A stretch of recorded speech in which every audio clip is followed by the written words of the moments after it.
Who?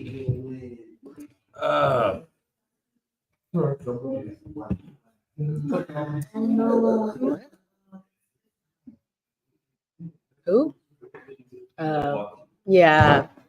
They had him with this They killed me, yeah.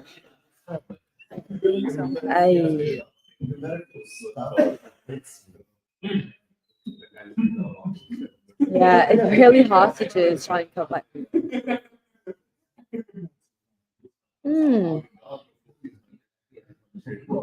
accidental killing. Ugh. But okay, I think we're live. Okay. Good morning, everyone. Happy to see Danny's back with a guest. I don't know if your guest wants to introduce himself. Yes. Oh, hi, John.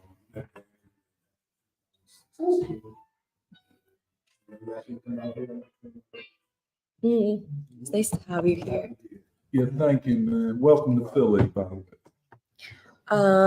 So today we're going to talk about, this is good because it's a good welcome for our visitors from New York, but we're going to talk about Patti LaBelle and rhythm and blues. And then Doc will also talk a little bit about the political realignment in the US and also related to that, some updates on Gaza. So I'll hand it over to you. Okay, thank you very much and welcome everybody. Good morning. I'm gonna try not to talk too long, but I just want to, once again say, and we've talked about this so often, the nation is going through a political realignment. Nothing like this has happened in at least 80 years, if not more, in this country. By political realignment, we're talking about the fact that the center has not held. There's a very profound poem by William Butler Yeats called The Second Coming. And in it, he says, the center does not hold. The center is the governing position, the position from which the ruling elites govern, which is to say, you go through an election and the two sides debate, conservative, liberal, whatever. And then for governing, especially in foreign policy, they come together in the center. The center has not held. And so the politics of the country has divided. Some people say along tribal lines. I don't like to use that because it demeans tribes, and I like tribes. I see tribes as extended families, extended bloodline. It is a break the likes of which we have not seen in this country, perhaps since the struggle against slavery and the founding of the Republican Party in 1854. But definitely this is a break. And in ways that most political commentators and most pollsters have not acknowledged yet, this is increasingly along class lines. By class, we're not talking only about the working class, the poor, the lower middle class. What we're talking about is a division between those who are educated with college degrees and up, and those who are not. The poor, the non-educated, the non-higher education people, what Frantz Fanon called the wretched of the earth. And so, while if you listen to what's on the television or radio or read in the newspaper, they're always talking about Republicans and Democrats. The Republicans are doing so and so, and the Democrats doing so and so. And in fact, there's some truth to that. If you look at the Congress of the United States, the House of Representatives, The Republicans are not funding the wars in Ukraine and Gaza. The Democrats, for the most part, are for funding both of them. Perhaps the icon of, quote, the progressive Democrats, Bernie Sanders, has voted for funding for Ukraine and for Israel in this Gaza genocide, which, of course, finally exposes him for what he has always been, by the way. But there's more to this. And of course, you know, in our discussions over the last year or two, we have drawn attention to the fact that there is more to this than just Republicans or Democrats or Trump and Biden. There's more to this. And what is driving all of this is a rising discontent among the people. If Trump were to be in prison tomorrow or outlawed from running or, God forbid, assassinated, the discontent would not disappear. In fact, there's an argument to be made that Trump is channeling the deep discontent, into more, quote, legitimate channels. An election, rather than an out-and-out rebellion. So even while the elites, the ruling elite, have targeted him as the great enemy of democracy, which means not real democracy, but the rule of the rich. He is not the enemy of liberal or bourgeois democracies, is all quote unquote. He is a part of what is liberal democracy, quote unquote, in a time of profound crisis and the illegitimacy of the institutions of the society. Having said that, the very idea that he questions and gives voice to a questioning of the ruling elite and their policies is intolerable for that elite. So we have this realignment. It is manifested in the fact that most working people have left the Democratic Party. And now, and this will be its undoing, Black folk, the most loyal, for all kinds of reasons that we have discussed. The last major group in the society that says, in effect, we're going to try to make this work. And of course, the problem, and it's a structural problem for Black people and the Black struggle, is the fact that a parasitic, quote, leadership has been imposed upon us. You guys probably never saw a period when that was not the case. So usually when people think about, I put quotes, I keep putting quotes, Black leadership, they're talking about people who are funded by corporations, by various Zionist organizations, and the Zionists are deeply insinuated into our life, but not, frankly, as I said, I resent it. I resent it. There's no justification for Black, quote, leaders or elected officials coming out and passing resolutions in city councils or the soon-to-be mayor, so I stand with Israel. You stand with what? You understand? But this is a parasitic group that has been imposed upon us by external forces whose only objective is to contain and constrain the objectively rebellious and oppositional feelings among the majority of Black people. You walk around Philadelphia, you don't have to do much.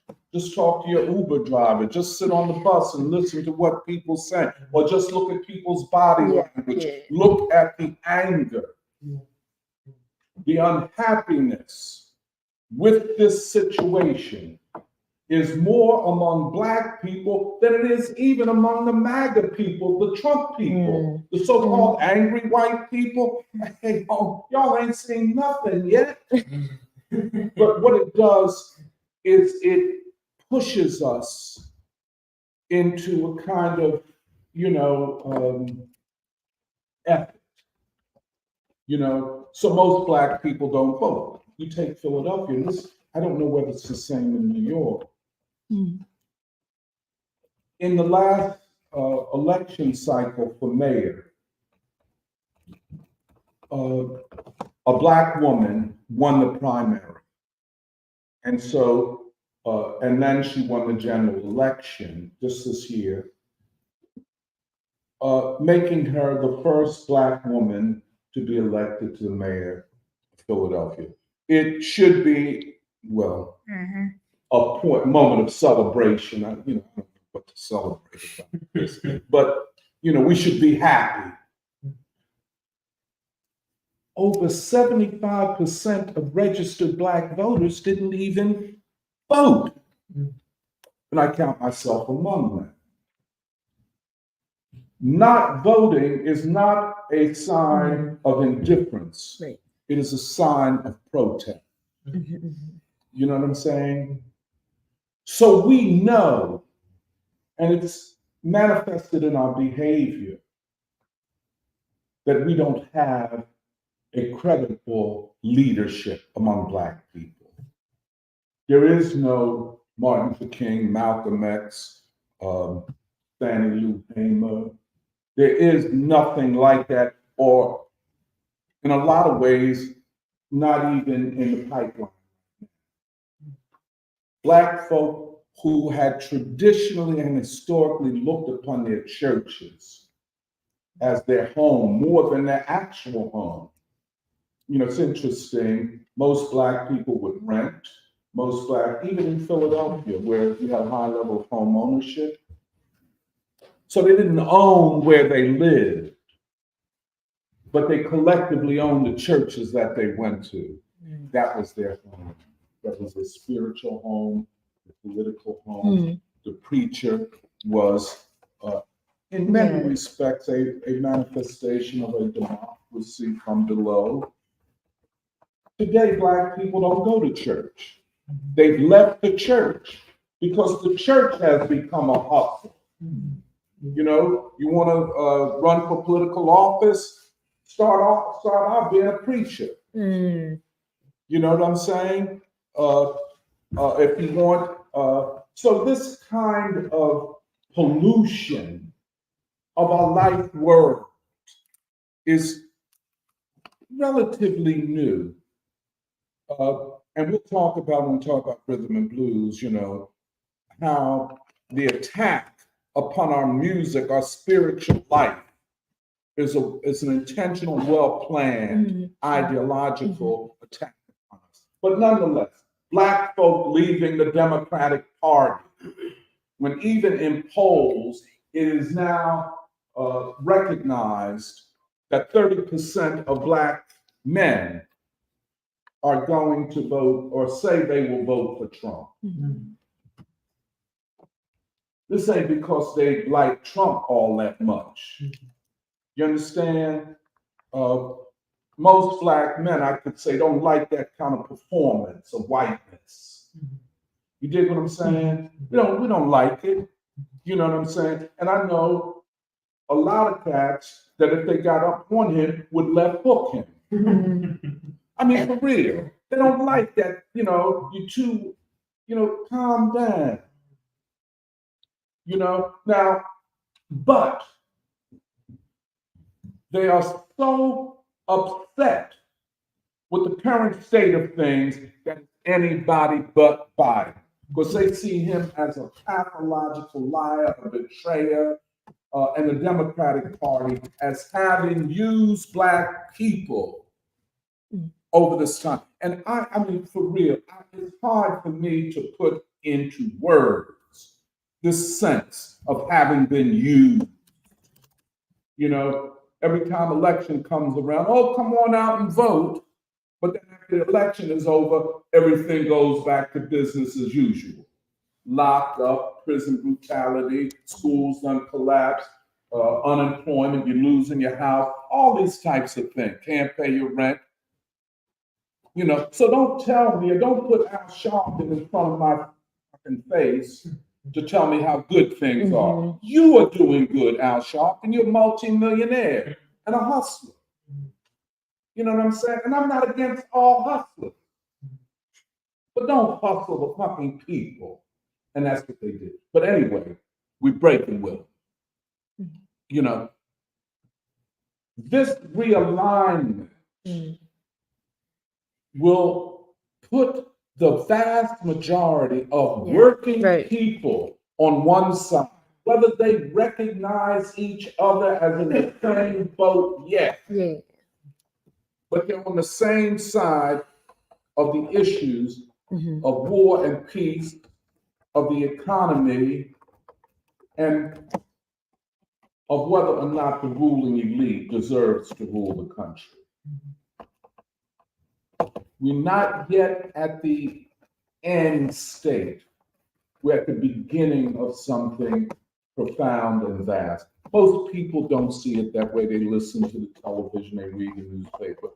Trump is a racist, Biden is fighting racism. You know what I'm saying? I don't think a lot of people believe that any longer. Okay, I just want a political realignment. What will it look like afterwards? You know, how will it all play out? No one can say. No one can say. Part of the political realignment is forced by the protest movement against the genocide in Gaza. This is a hugely important thing. The other part of it is the fact that a growing number, at least 100 members of the House of Representatives, are against funding for the war in Ukraine. You know, both wars are U.S. proxy wars. Israel is the proxy in Gaza, and Ukraine is the proxy in Europe. Here's what we have to see also. The Ukraine regime and the Israeli regime are in most fundamentals Nazi regimes. Here I don't use the word fascist. Fascist is more the Italian movement associated with Mussolini. Nazism, and by the way, the Italians never carried out genocide, never said they wanted to destroy a whole people. So fascism is that. But what we're talking about is Nazism. In Ukraine, the Banderas, named after this guy Bandera, is, and he's praised, schools named after him, streets named after him, squares named after him. And he was a cold-blooded supporter of Hitler and the Nazis. And the genocide against Poles and Russian-speaking Ukrainians. What we have in Israel, and, you know, don't just tell me what you said on your good day, because the essence of who you are manifests itself when a crisis hits. So on a good day, when I'm not up against a force which is trying to free itself, well, I'm you know, I can talk all the pretty language I want to talk. oh yes, we are Jews, we believe in the Torah and all that shit. But if you push me, you gonna force me, and Israelis are pretty much it. You done force me to reveal who I really am. You know, what's that? This is an R&B song. Thank you. Sly and the Family song. Thank you for letting me be my own self. And my thing is, thank you for you being your own self again. And what we see is that the real power in Israel is controlled by Nazis. They are more like the Germans than they are like Einstein. They have more in common with Hitler than with Einstein or the progressive Jews. The beautiful thing is the protest movement. And I've said it many times here. I had given up on American Jews. I didn't want to talk to them. I didn't want to meet them. I didn't give a fuck about them. I said, this is a people who had corrupted themselves, money and arrogance and self-interest over everything else. I saw it happen because, as I told you, I was in the Communist Party. I was mentored by Jewish people. I saw a different kind of Jew. What they became, and I'll say it to anybody, and you can, if you disagree, well, but what they became is a disgrace, and for many Jews became an embarrassment. Is this us? And so they retreated because of the terror of the Jewish establishment. You lose your job.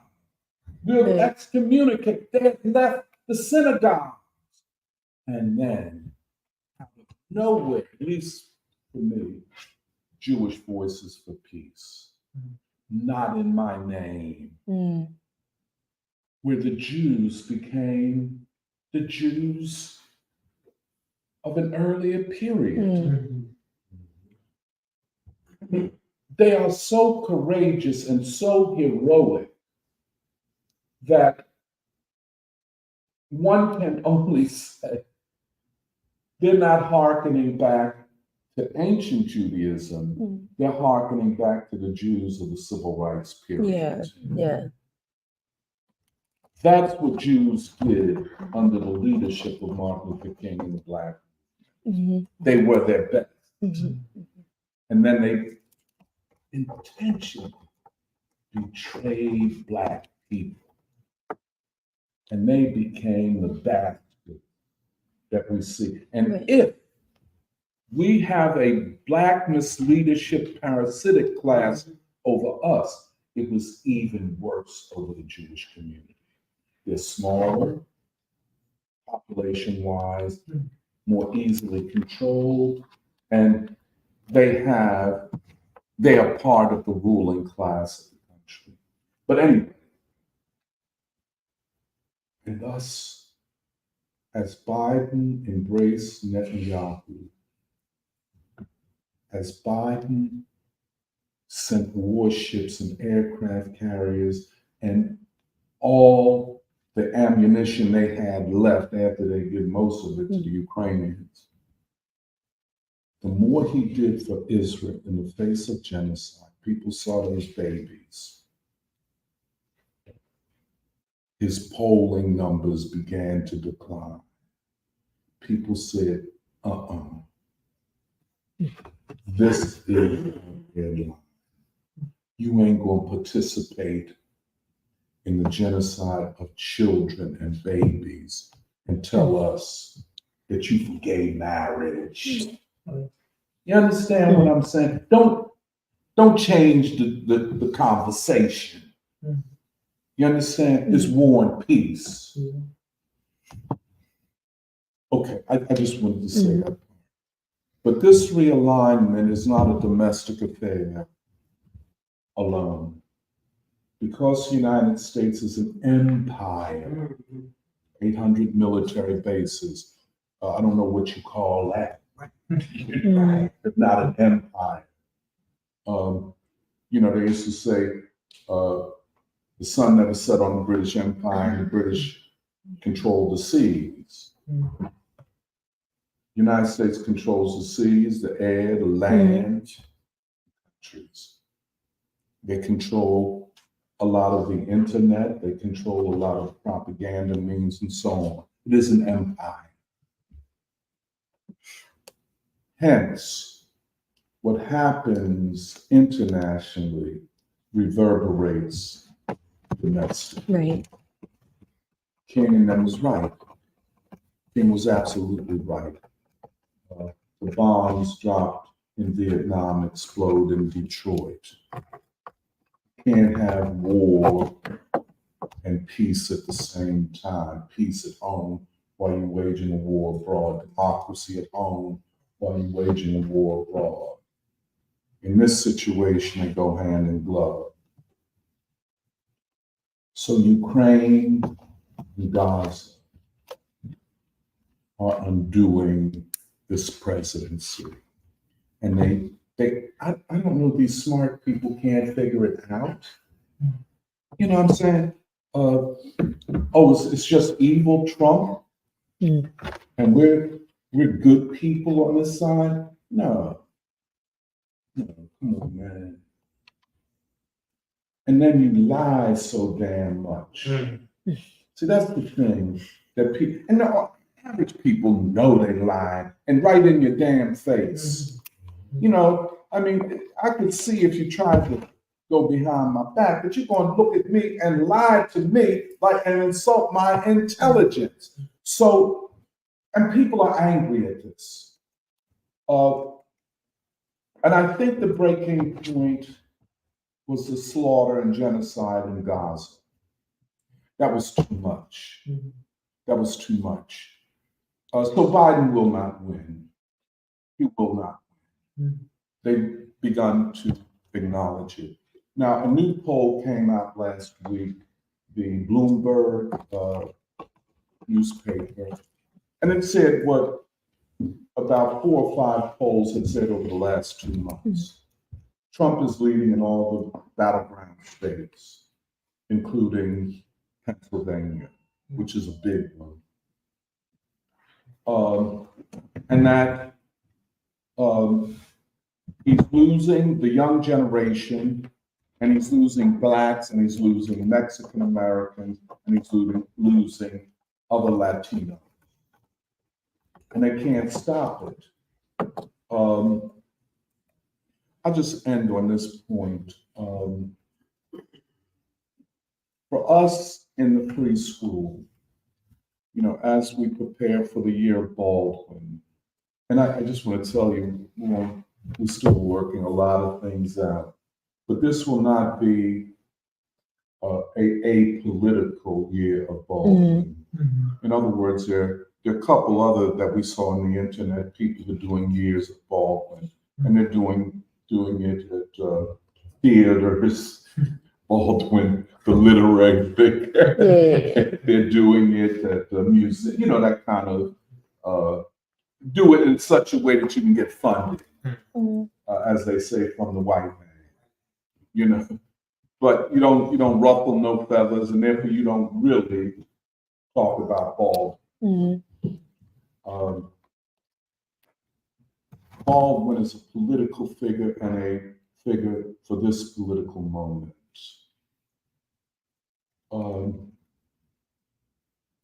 The concept, I talked about this in a conversation on Midwest Marks. You know, one of the things that I guess I'm a little fanatical about is a kind of radicalism that does not even know your own people. You see what I'm saying? Yeah. A radicalism, you talk about Black, but you don't know Black people, and too scared to try to find out. Right. You did. When I say too scared, you know, because when we talk about radical, we're talking about white radicals and a few black hangers on, you know. It's nothing more amusing for me. Sometimes I feel it's grotesque than to see a black person who do not think for himself or herself. You're saying, I'm in this, well, hold it, dog. You in all these different things, but what about your own damn people? Where you from? You know what I'm saying? You got to be from somewhere, and do you have any connection with that from which you come? Does that make sense? Yeah. I've conquered the world and lost my own place in it. I know I'm worldly wise, but I don't know nothing about worldly wise. That's deep talk. Worldly wise. You know, I'm worldly wise. I know the world, but I don't know who I am. So, you know, you get a lot of young black people, certainly a lot of young white people. They have, they're good talkers. They specialize in talk, but not in deep understanding. I don't think, and I'll say this all the time, you can't understand the future of this country and not understand the Black freedom movement. You don't. You're talking trash. And they don't talk about it. Right? They don't. It's almost like, first of all, most of them are, quote, embarrassed by Martin Luther King. Yeah, right. That's the first problem. And so they try to find refuge. Afada, Huey, you know, whatever, from back in the days. You know what I'm saying? Now I'm from back in the day. I'm back in the days. But, you know, I know Fred, I know him. You know, I don't know Huey like that, but we was together, we talked, and I'll tell you what we said, you know, yes. But you put it all together, Martin Luther King is still the visionary of this future, of this country. I don't care how you cut it. He started from where the spiritual life, where the people are. You see what I'm saying? You ain't gonna win no adherence to whatever program you for by coming out and saying to the people, well, I'm an atheist and your religion ain't worth nothing. That ain't gonna work. The Afrocentrists tried it. You know, that's why we got Kwanzaa.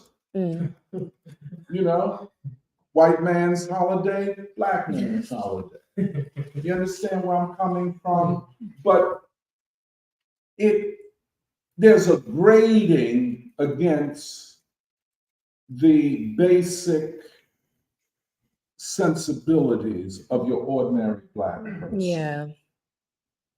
You know, but we can get to that later.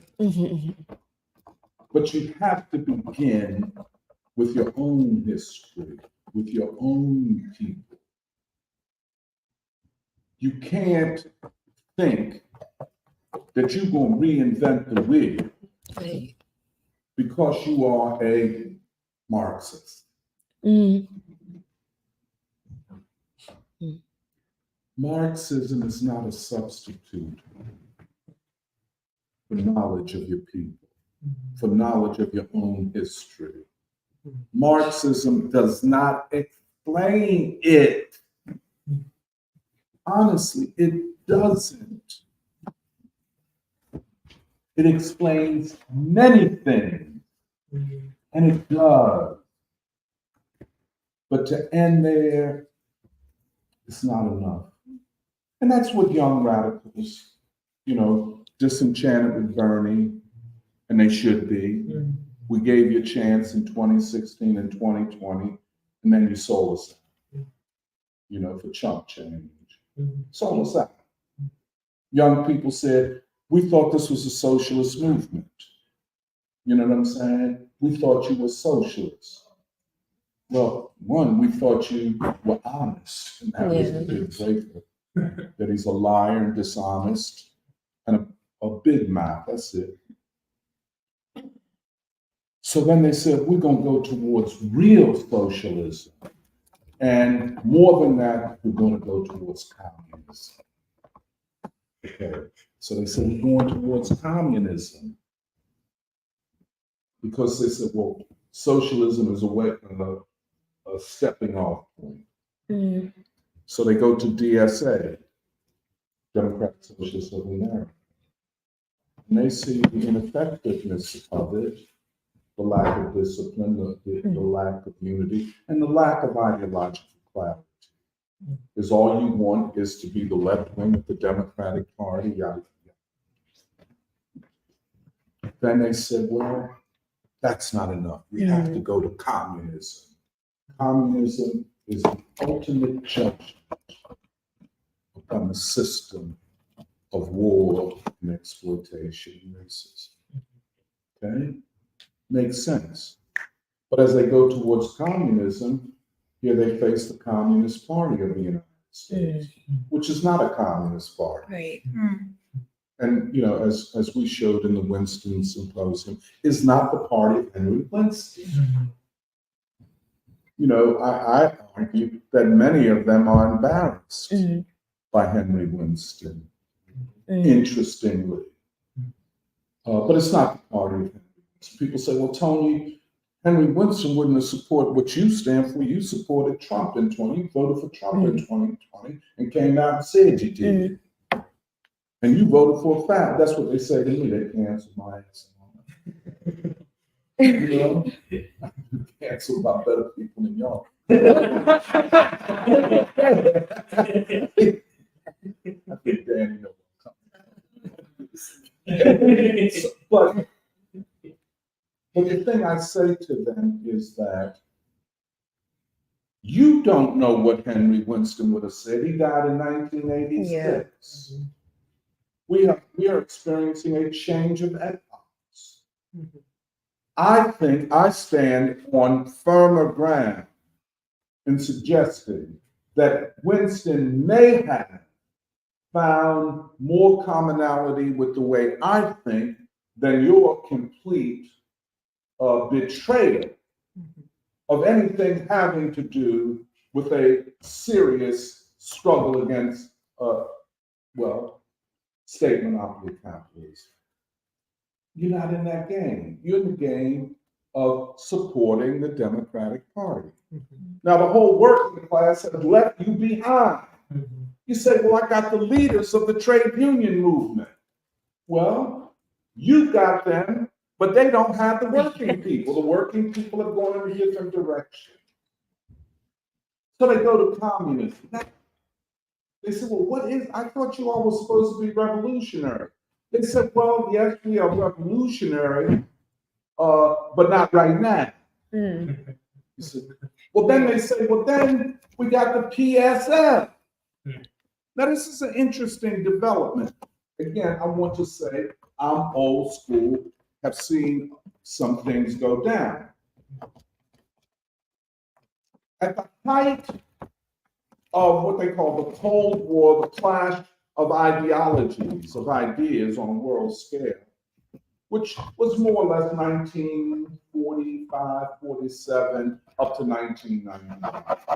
At the height of that, most organizations which were not the Communist Party did not want to ever identify with the name communist. They didn't.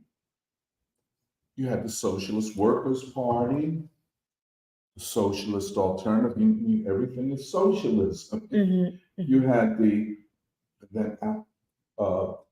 Workers' World Party, Workers' World. Then you had the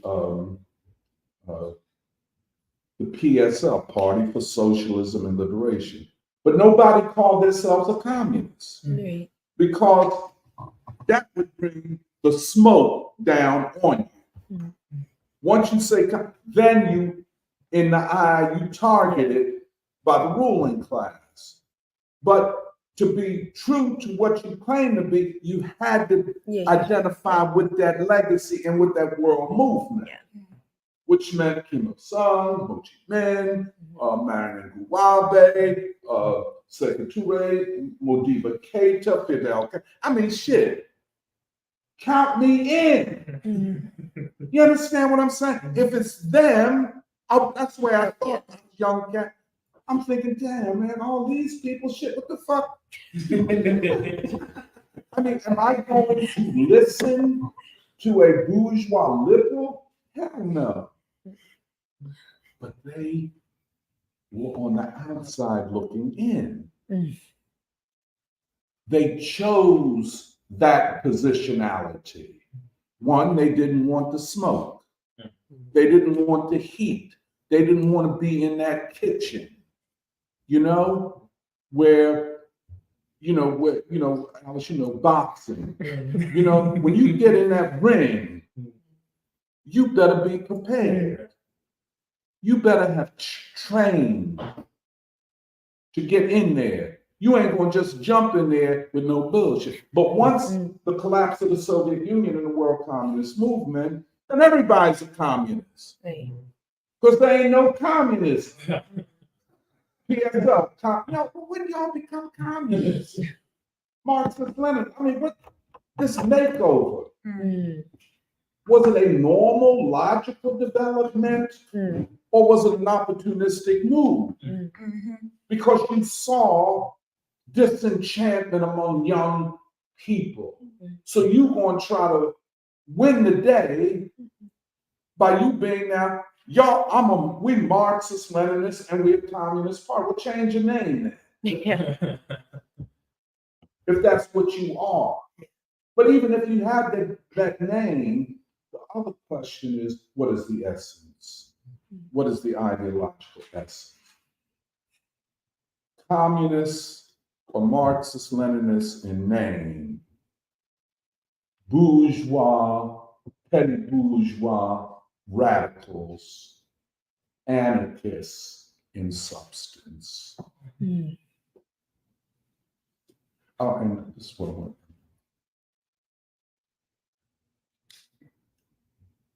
None of them rise to the level of King of Baldwin as revolutionary thinkers. None of them. You deal with a cat like Ho Chi Minh, he wasn't spouting a lot of rhetoric. Kim Il-sung, cats don't spout a lot of rhetoric.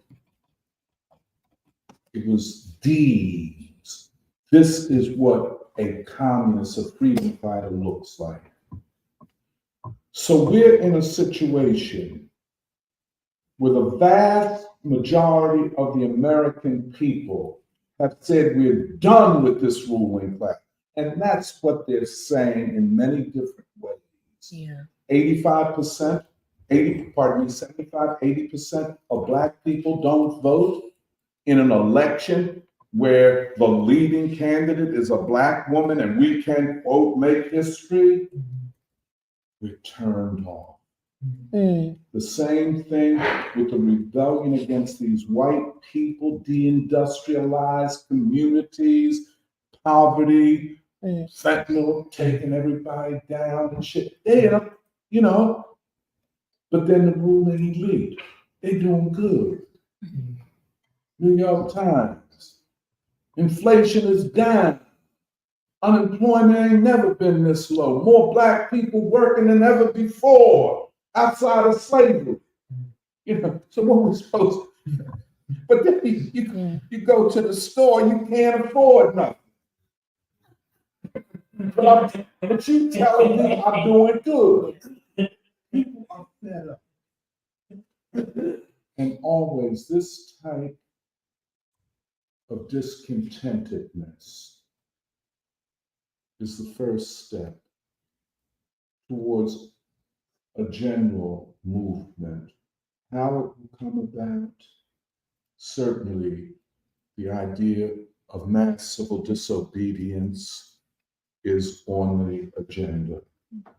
You know, and I'm not talking about this Black Lives Matter bullshit. I'm talking about from the people.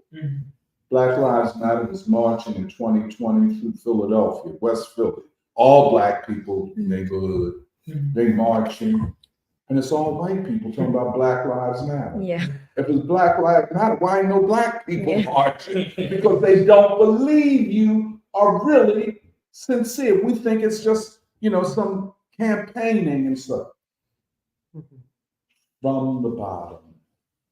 And this is what we hope to achieve in the year of Baldwin. This is what, you know, we hope that the free school, as we work, as we do our work, will be able to help our people to understand the total picture. That's all.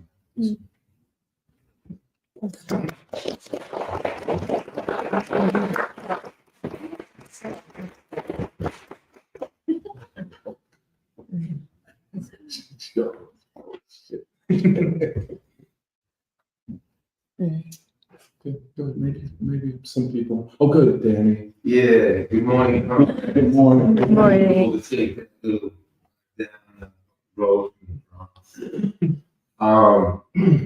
We had a protest yesterday against the assemblyman from the Bronx, Richie Torres, who's been receiving.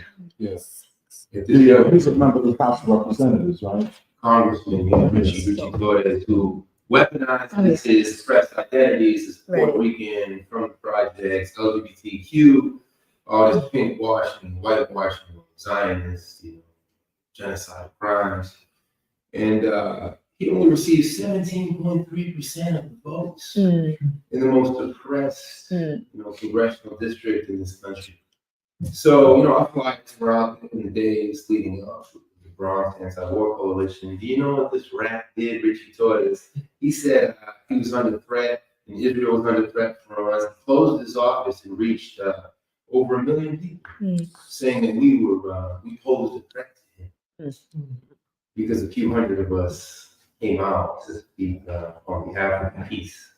So it's amazing how they use their bourgeois airwaves to criminalize and vilify those of us with enough soul and dignity to call for peace.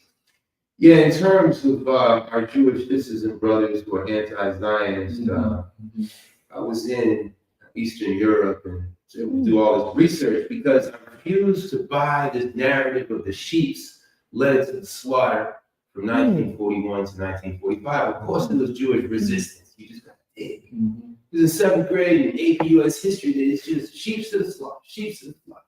They don't teach you about the Warsaw Ghetto uprising. Right. In my research, I discovered a book that I highly recommend. I carry it around with me in New York City, just like the Kafir. It's a spiritual statement, just like the Palestinian flag, to keep ourselves sane and spiritually sound in these genocidal times. And I say that objectively. This is not hyperbole. And Revolutionary Yiddish Land is a beautiful book because the Holocaust brought kids. Not just 6 million Jewish people, not just 27 million Soviets who they never mentioned. 6 million Jewish lives matter to the ideologues, to the Zionists.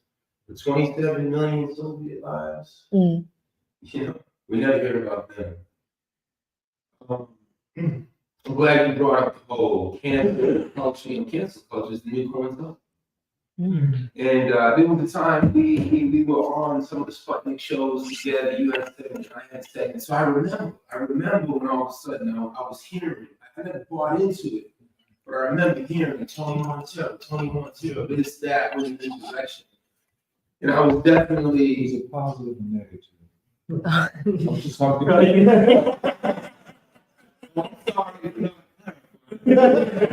It was quite negative. Really trying to say you shoulder to shoulder with Trump, and so I caught it more in I didn't take the time in 2017, 18, 19 to investigate. Shame on me, because all of these things are so dialectical. But with the Jewish sisters and brothers too, because I have seen some students and other contacts in the community, I see them beginning to question Israel, because the whole thing, and this is what you hear from Biden just put out a statement 72 hours ago, no Jewish person in the world will be safe if it wasn't for Israel. My goodness. So we do see a shift in consciousness, but we have to think of a soft landing. You know, and some of my Jewish sisters and brothers always tell me, Danny, you're so harsh. And I say, well, Holocaust are harsh. What's happening in Gaza is the Holocaust on day number 71 and year number 75. But we do have to provide that soft landing, and that's why there's Jewish Voice for Peace, and every day they have a 3 p.m. phone call so that our Jewish siblings can find a space where they don't feel completely rejected. It's a whole uprooting of their entire belief system, from the bar mitzvah to these what do they call it, the birthright trips and all of that.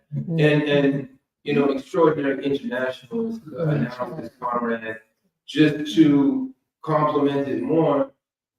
These gringos, these Yankees, these genocides are bringing the same heat against China through Taiwan. And now weaponizing Guyanese nationalism, not the Guyanese internationalism of the early Chetty Jagan in 1964, overthrown by a CIA coup in Georgetown. And the revolutionary nationalism of the Guyanese people personified by Dr. Walter White. And for this sellout president, Muhammad, his name is actually Muhammad Muhammad Irfan Ali, you got to get the middle name in there to distinguish. He's so busy inviting the Southern Command, talking about energy politics, General Laura Richardson, 5-star general, with a woman's face out there. And she goes and gives lectures across Latin America about feminism. It's extraordinary. And I think this is the first Holocaust, as it plays out, where identity politics plays a true role in that Holocaust. October 8th, 9th, 10th, in those early days, how many of our people were afraid to say anything publicly or privately? They might have been the Jewish culture. They might have been the Jewish family. As 1.1 million children in Gaza face a Holocaust. I just wanted to. And can I just say something that isn't very important? Maybe Bart will say something about this. You know, one, the Israelis are losing in Gaza. The Hamas and the resistance, they are actually losing. And on Friday, they had to announce that it was they who killed these 3 Israelis who were held by the resistance in Gaza. But now it comes out in today's New York Times. They were waving a white flag. And the IDF murdered them. But that's what they did on October 7th. It was they who killed maybe the majority of the Jews that were killed. But I just want to say that, I know, if I could just say, I know I was canceled kind of hard. And you mind if I just say something about that?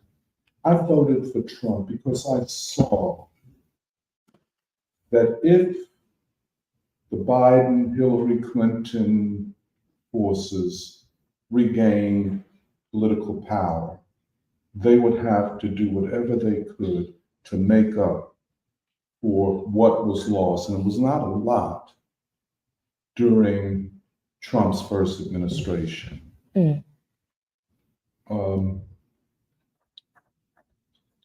I heard Trump say, well, we might, if I'm reelected, we might pull out of NATO. I heard things like this. And at that point, it was the small things that could make the difference. But anyway, on the Midwest, the conversation last week with Midwest, this past week with Midwest Marks, and you were part of it, Danny. It's not going to all happen at once. It will be small things that can become big. American people don't want war. They really don't. They're war tired. And we have to acknowledge, I think this period, the anti-war sentiment is higher than at the height of the anti-Vietnam War protests. What we're seeing in terms of we don't want war, 40% by polls show the American people don't want to send them, we've given too much to Israel. It's their way of saying, it's not just the money, it's what the money is being used for. That's what I saw. Others didn't. I was very happy when Noam Chomsky, who hates Trump, and I'm not saying I love Trump either, but you look at real politics. And Noam Chomsky came out as the war in Ukraine was kicking off, and he said that Trump is the only Western politician, major politician, who opposed it. And that's 2 years ago. I felt like taking a victory lap.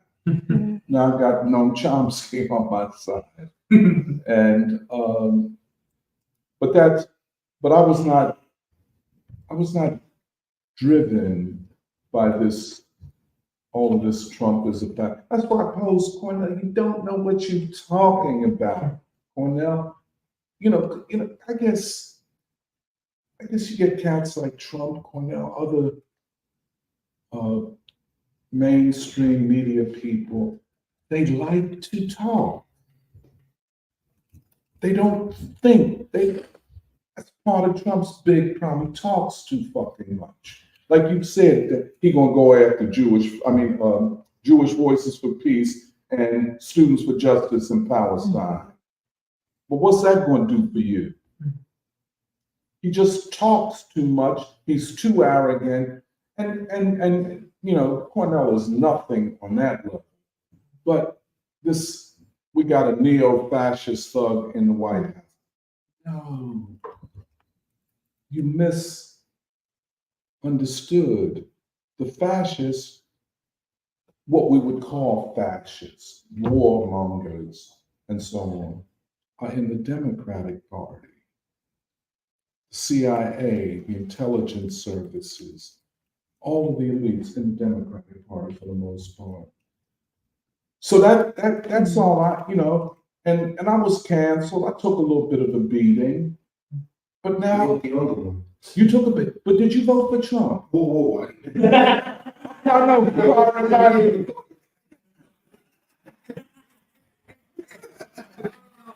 Say your job is on the line. Okay, go ahead.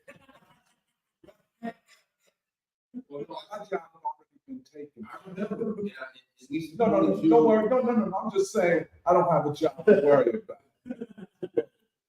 Well, no, the canceling was a very anti-working class, basis. These petty bourgeois, professional, managerial class people trying to monopolize the microphones in the movement, trying to say that a working class kid right. But some of these groups you talk about, you're that militant, you're that member, you cease to have your own independent thinking. And you have to genuflect alter this leadership. And if you sway so far outside there, hegemony, you represent a threat. but they couch that cancel culture, the new COINTELPRO, in their petty bourgeois ways and try to cover it up with other excuses. Your analysis is brilliant. I'm nailing you dialectically. But to go as far as to actually vote for this white supremacist patriarch, that's where I'm like, the analysis is good, but then don't we vote for one of the leftists? Well, in 2016, I voted for Jill Stein. But I have to say secretly, but not so secretly, I wanted Trump to win because I knew Hillary had said she wanted a no-fly zone in Syria, which would have constituted war with Russia at that point. And, you know, but in 2020, I saw, and I still do, I see the principal question is war and peace. Which of the candidates is more anti-war? Is Trump a racist? Well, if you go back to the 80s and 90s, Al Sharpton wouldn't say that. Back then, when he was a friend of Trump's and getting money from Trump, Jesse Jackson wouldn't say it back then. He became this dangerous white supremacist when he dared to stray off of the plantation of the normal discourse of the liberal ruling elites. And I just, and then again, you know, I know I had this discussion with Glenn Ford, you know, I'm making a long story short. I think Glenn felt that a no vote, you couldn't, as the left, you could not vote for Hillary or Trump or Biden. You could not vote for either of them. And my position is, I was asking different kind of questions. That's all I would say. And then I just, you know, I thought about Du Bois in 1912, voting for Wilson, Woodrow Wilson, a Democrat. How could you vote for the party of the South, the party of segregation? Or his saying in 1952, I will not vote. So often, that's where I mean, and even now, I think when you look at the configuration of forces, it's not like I'm a black man over here supporting all these white people who are white supremacists. That's the way it looked in 2020 on the outside. But now, all these black and Mexicans and Latinos and young people are abandoning the party, but for good reason. I mean, literally, I think that the uppermost political question for this election is the defeat of Biden. They brought us to the precipice. This Biden administration, this Anthony Blinken and these other Victoria Nuland, and they have brought us to, I mean, it's a dangerous situation, and they did it. They did it. And well, anyway, let me shut my mouth. I'm sorry to talk. Oh yes, go ahead. I wanted to say to Danny that I appreciate framing the war in Gaza, the international context, you bringing Taiwan, you bringing Ukraine, because I think that is the place that this conversation about Gaza needs to be had in terms of war and peace, even though it's not America's war per se, it is America's war because America is an empire, and that's been made clear. I also wanted to talk about another election. Israelis claim that, they can do what they're doing to Gaza because they voted for Hamas, a terrorist organization, and ignoring the fact that the majority of Gazans were too young to vote or not even born. The Gazans and Palestinians in whole, because they have an election across multiple countries with the refugee camps. The Palestinians voted for Hamas as a middle finger to the PLO, saying, we reject the Oslo Accord because you gave up too much too quickly. And I was canvassing with the AFL-CIO during the 2016 election. I think I've told Eddie, I met Latino people who were working class who said they were voting for Trump, and it was an interesting phenomenon. But what can I say to them? I can only take what they say to me at face value. And because it's a 3-minute conversation at the door, there's only so much that they're going to reveal to you. But I think that a lot of Americans voted for Trump, not because they agreed with everything that Trump said, but as a middle finger to the political establishment saying, damn the system. If it's not going to work for me, I don't want it to work at all. And it also brings up the question of it's not just of the American people, but the people in the world in total. Like Vincent Bevins has that book, I forget what it's called, but about like global resistance and global if we burn, and it's just interesting because no one else talks about how before the pandemic there were so many uprisings all over the world. There was so much discontent, and why were working class people and lower caste people voting and Muslims voting for the BJP, and why were LGBTQIA plus people voting for Bolsonaro in Brazil, and why were people in Turkey voting for Erdogan? And it's not like they had legitimate. Like there was a coup in Turkey, and the coup was stopped. The military of Turkey is very powerful. They had a coup, and the coup was stopped because people in the street rushed to arrest the military officers. And so how can you say that there isn't a genuine people's movement toward these populist leaders all over the world? Right. I wanted to say to what you were saying. I think this is an important point what he's saying. This question of, I think it comes down to a question of how we see, where the people is at. Because this question of, why are the people, looking up to, going behind Trump, to form his movement. And I think it's an easy way, it's an easy answer if we come to the conclusion that, okay, this is because they don't understand him fully.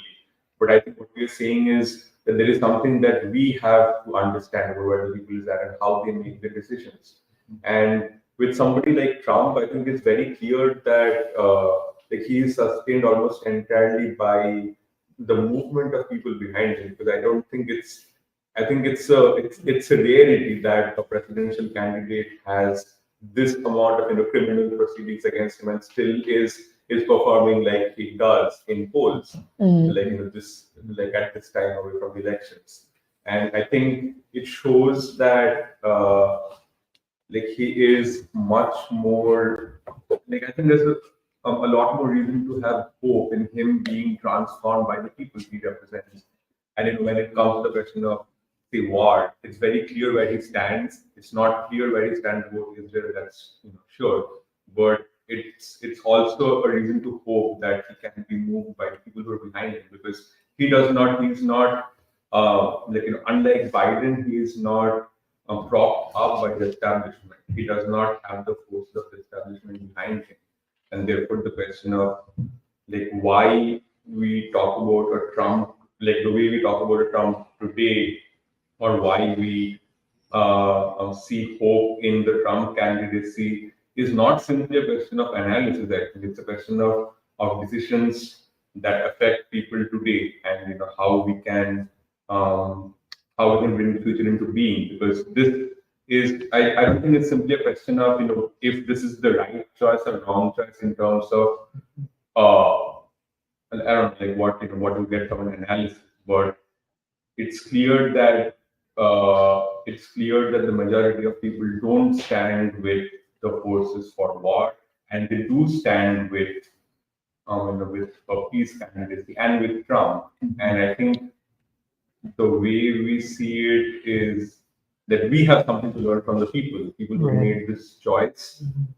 They understand something that we might not, and I think that shows why we look to Trump the way we do. I just wanted to Just to add to what Shimpanth is saying, I think like a lot of people, and Doc has brought this up before, but people will be like, "Oh, Tony and his students." But I feel like Tony and his students, But I feel like actually the way that I think about us in the free school is that we are students of the people, and we're also students of like King and Du Bois and all that. But that it's like, how can you like conceive of yourself as like a revolutionary, a radical, anything, if you're not even interested in your own people? You don't even want to attempt to understand like literally the people to whom you are responsible if you claim yourself as a revolutionary. And a lot of what I feel like we do in free school is to try to actually understand the people, because a phrase that I was thinking about as you were speaking was like the famous quote from Steinbeck's The Grapes of Wrath, like in the hearts and minds of the people, the grapes of wrath are filling and growing heavy. And well, and I feel like that is kind of a lot of how like America is right now, or like what's moving America, because I think another really important point that you brought up and that you made was far removed basically from like the propaganda you get in the media and like all of that kind of that show, like what is actually driving the political dynamics of American society right now and of American history is the people. But like, do we understand actually what are like the inner logics of the people at that in that? And it's almost like we have a sense of it, but like we're still reaching for that. And yeah, and the reason why I thought of the Steinbeck quote is because it also reminded me of like King and the Montgomery bus boycott and that movement, because I feel like most quote unquote revolutionaries, if they wanted to do, let's say like a survey, let's say of like working class people, they would do a survey of their like material conditions, right? And that's the only way that you think that you can make sense of working class people. But so much of what King writes about, let's say in like Stride Towards Freedom, is like it's not just the material conditions, but also what is it's like the secret, it's almost like the secret lives of people, or like the things that they think in private, where it's like King will talk about how like an old Black woman who's a maid to like a rich white family in Montgomery, how she would basically like lie to her patron or whatever, like the family, like the people who employ her, and be like, oh, like I don't approve of this protest. And then secretly at night, she walked like 10 miles to go to the church to hear King speak. Like that kind of thing, where it's like there's an inner life of the people that people are constantly thinking about, like the things that you spoke of, like this anger, this resentment, and maybe it's not always coherently or even like consciously expressed, but that's part of what we want to try to understand, because it's those kinds of, it's almost like the inner life of people, which can then manifest in a much broader public sense and in a political sense. And those, it's like that kind of basically like the thoughts, the hearts, like the strivings of people is part of what is the most decisive in a political movement. And I think like the interesting thing, listening also to the interview you did with the Midwest Marx guys, was like part of what it's almost like the way that I make sense of one of the like the contradictions of like the MAGA movement is that it's almost like people are afraid to, even people who are Trump supporters there's almost a hesitancy to see themselves as a movement per se, because I feel like there's like these two tendencies tugging at especially the people in like the Trump movement, where one of which is just like or it's like the baseline is that they reject the ruling class, but one thing that's tugging them is basically this antisocial kind of like disposition where you just want to retreat inwards and you just want to give a middle finger to the ruling class, like, which is good, but you're not actually invested in wanting to actually like be among more people to try to find unity and common ground with greater amounts of people.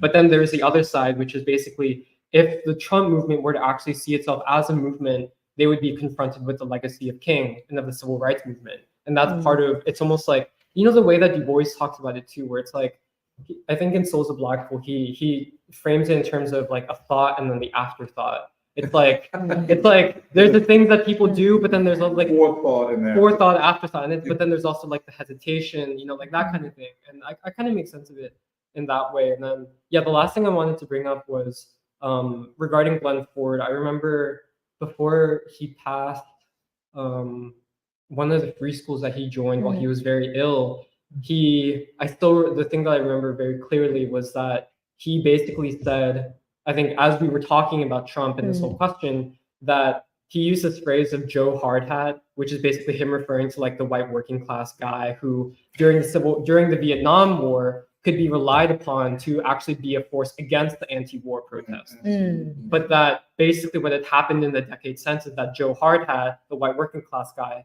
has now actually turned against the ruling class and has turned against war, and that Trump is representation of this. And I don't know, that was just something that I remember very distinctly from that free school conversation with Glenn Ford. And it's a tragedy that he passed, and that like that we were, I don't know. Yeah, I just feel like he's such at the wrong time. But he was at that time he was a proponent of the settler colonial thesis, and that the whole white world were the enemies of the colonizers. You know, they were a settler.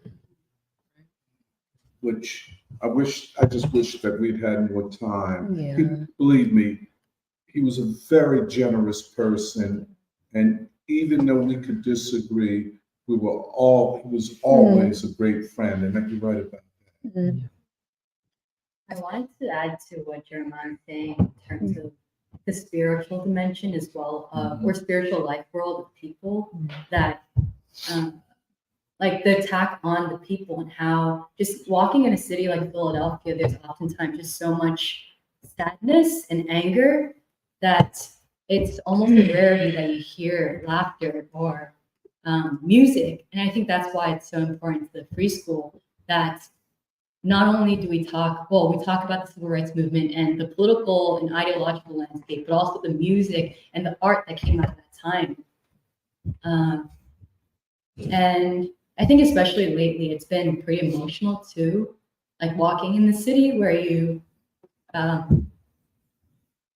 feel the sadness, but also an optimism that seems to be breaking through too, through the protests.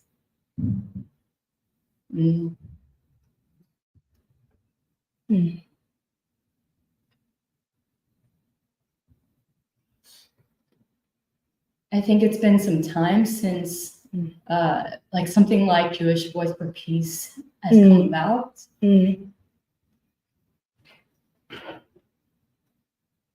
And it does go back to, Doc, what you were saying, where it goes back to the Jews of the civil rights movement too, and not of the Torah. Yeah. And not to say that that's canceled or anything, because I know you're like speaking of how it's not representative of Judaism. Yeah, right. And you see that on like, social media as well, where you have those who are very religious who are saying like, this is not my religion, that I don't, like one of the first and foremost messages that Jewish Voice for Peace is also saying is that I don't like that my religion is being used in a war against children and women and families. But it's been emotional because I think for us within the free school, we've been to several of these rallies. And what I noticed also is that it's an involvement of different sections of society, where you do have the like the progressive like factions organizing, but you also have regular people that are just there, or have been pulled into this moment as well. And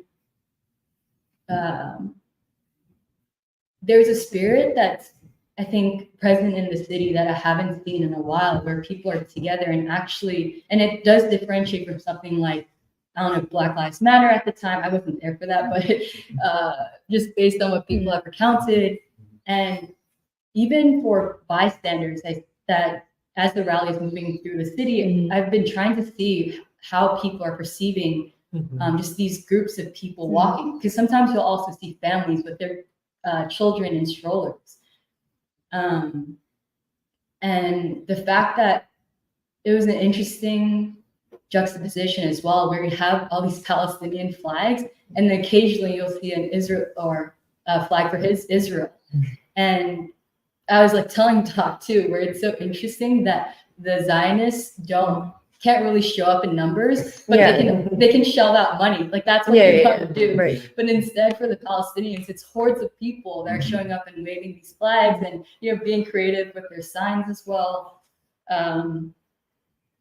But I think that speaks to the spiritual dimension too, where I think it can inspire people. Because I think of the rally that we were in most recently was when Biden had come to Philadelphia, and we were also upset at it. And there were some, like, I don't know if it was Philadelphia police or state guards, but many of them were Black. And I looked at them and I was trying to, see into their eyes and try to guess what they were thinking as well, and it reminded me of like the Qing dynasty when China fell, or like the imperial system fell, or in Russia or in the Soviet Union, where the Tsar's regime fell. And I was like, maybe these are the people that actually are set in their hearts are also siding with the protesters.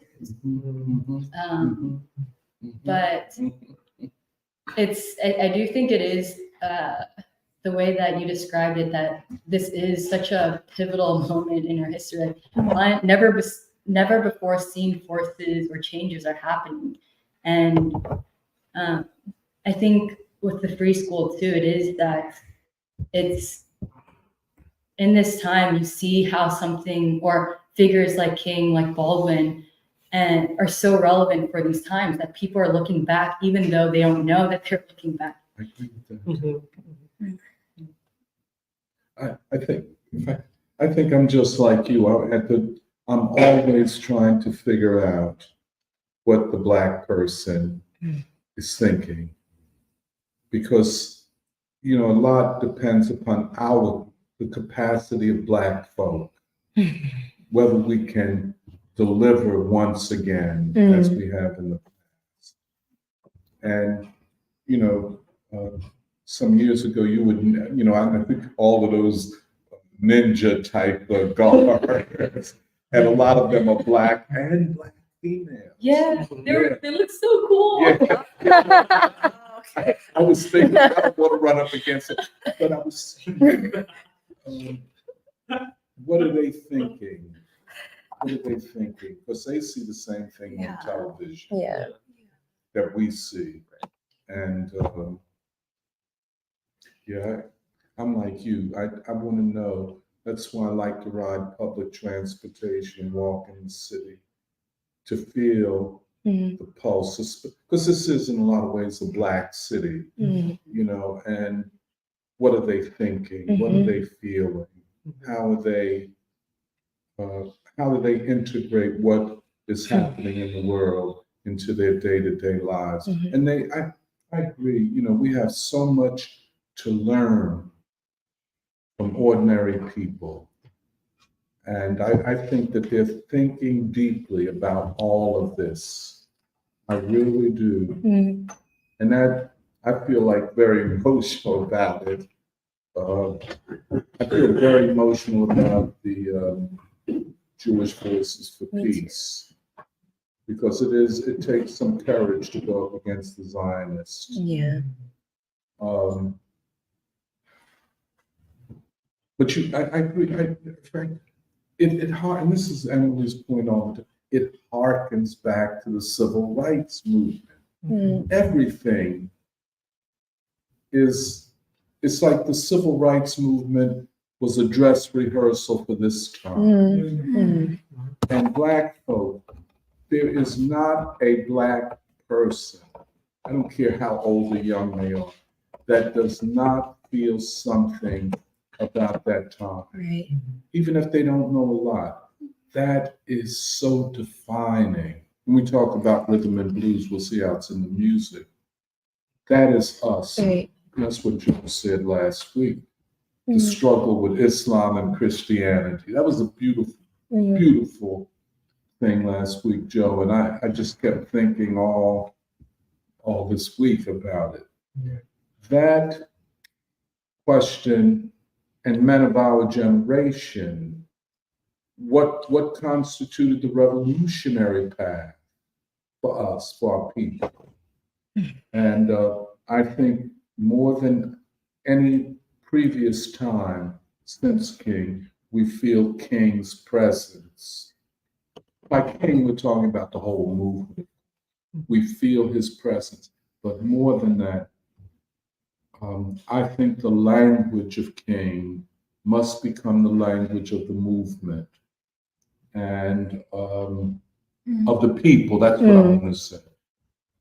Certainly the language of Baldwin, the language, the people, if they have a language, they can articulate what is going on.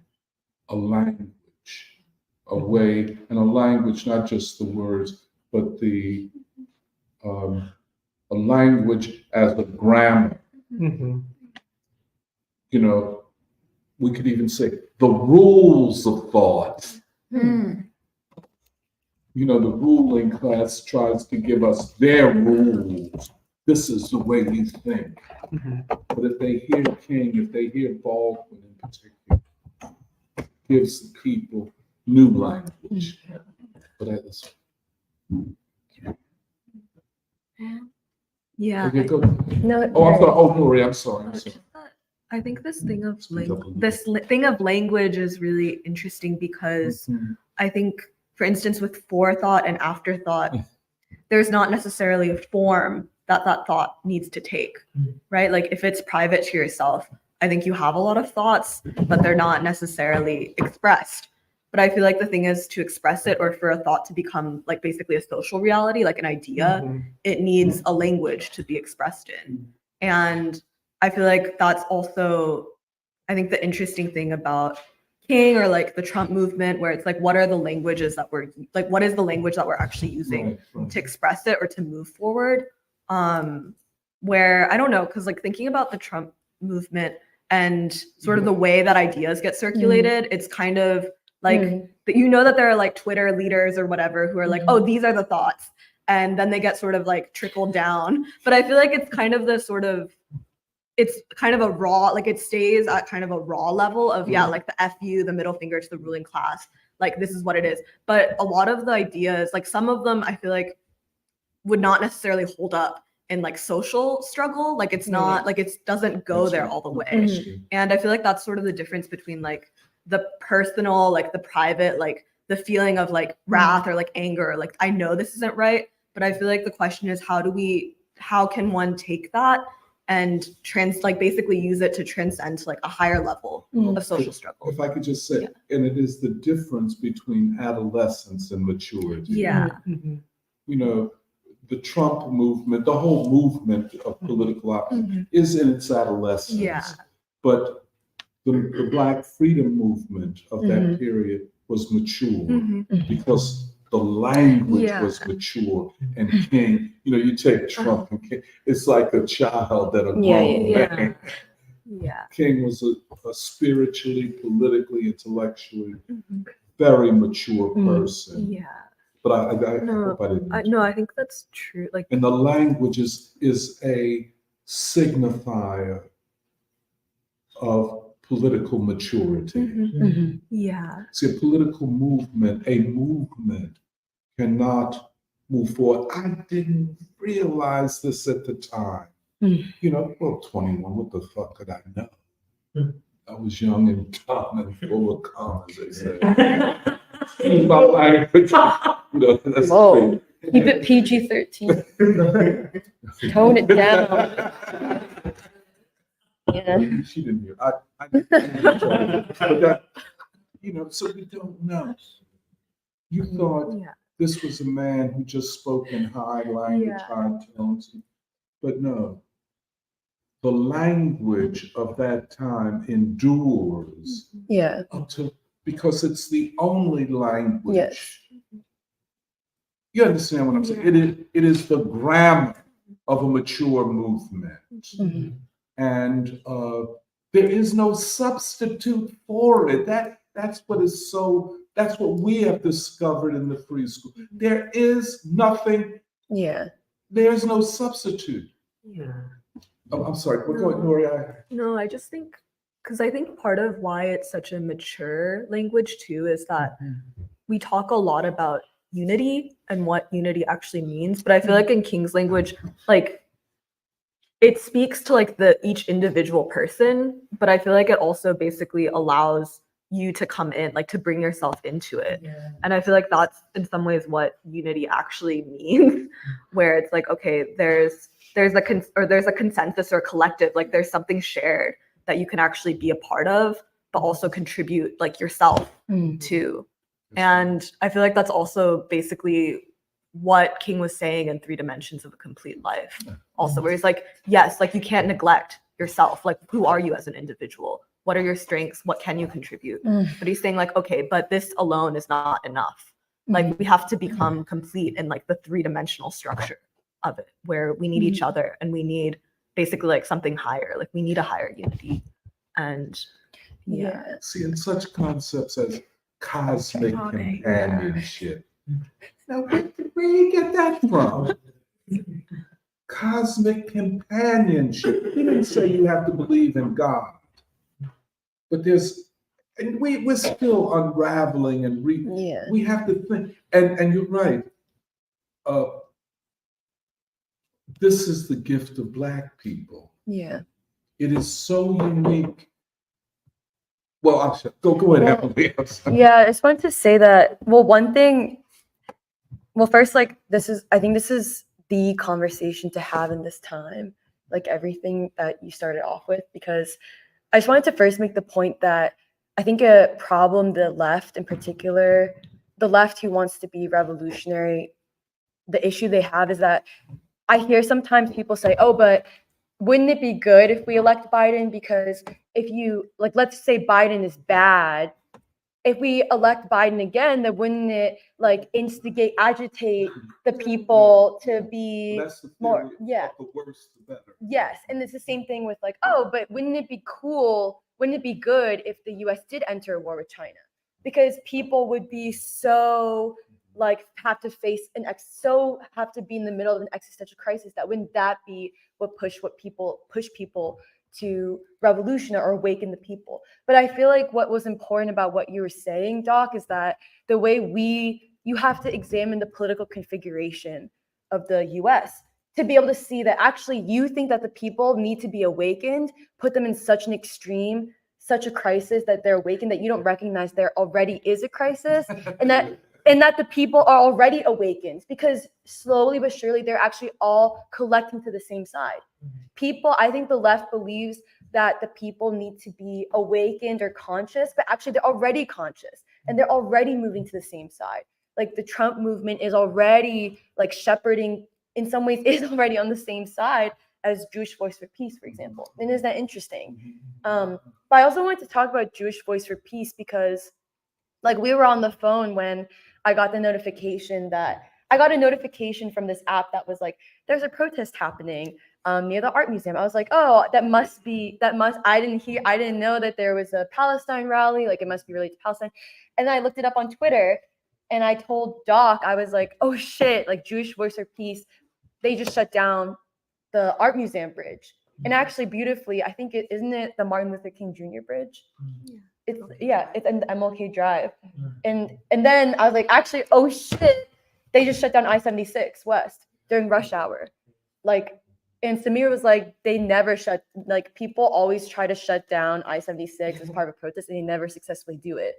Except, what do you know? A bunch of Jewish people did it. for peace. And like I also felt this, I get very emotional about Jewish Voice for Peace too, because I've been trying to think about what gives them such an edge to me. Why do I feel like there's something very special? And I feel like part of what is special is that they don't just do a I'm an outsider looking in thing, like, oh, just a Jewish person like who feels bad for Palestinians. It's a very much a thing of like, what's happening in Palestine is the Holocaust. I am the Gazan child. Like, I feel like there is a bit of that, or like, Yes, it is. because that's what they're saying. They're like, how can this be done in my name? And in some ways, it is like I completely agree with this thing of Du Bois he says the gift of Black people is the gift of spirit. In some ways, he's saying it's the gift of soul. And when I think of Jewish Voice for Peace, it really reminds me of the beauty of the civil rights movement and the way King said that it was the example of the young Black person who said like, I don't need white values to be a human being. And in fact, let me show all of you how to be a new human being, where that motive suddenly inspired a whole generation of white people, especially Jewish people, young Jewish people, to go south. And I always think about Cheney, Goodman, and Schwerner. Cheney, who was a young Black Mississippian, and then Schwerner and Goodman were Jewish. They were Jews from New York City, and who died. They literally were murdered. But like Schwerner went to Cornell, and Goodman, he was at Queens College, and they were college educated, and they left. They left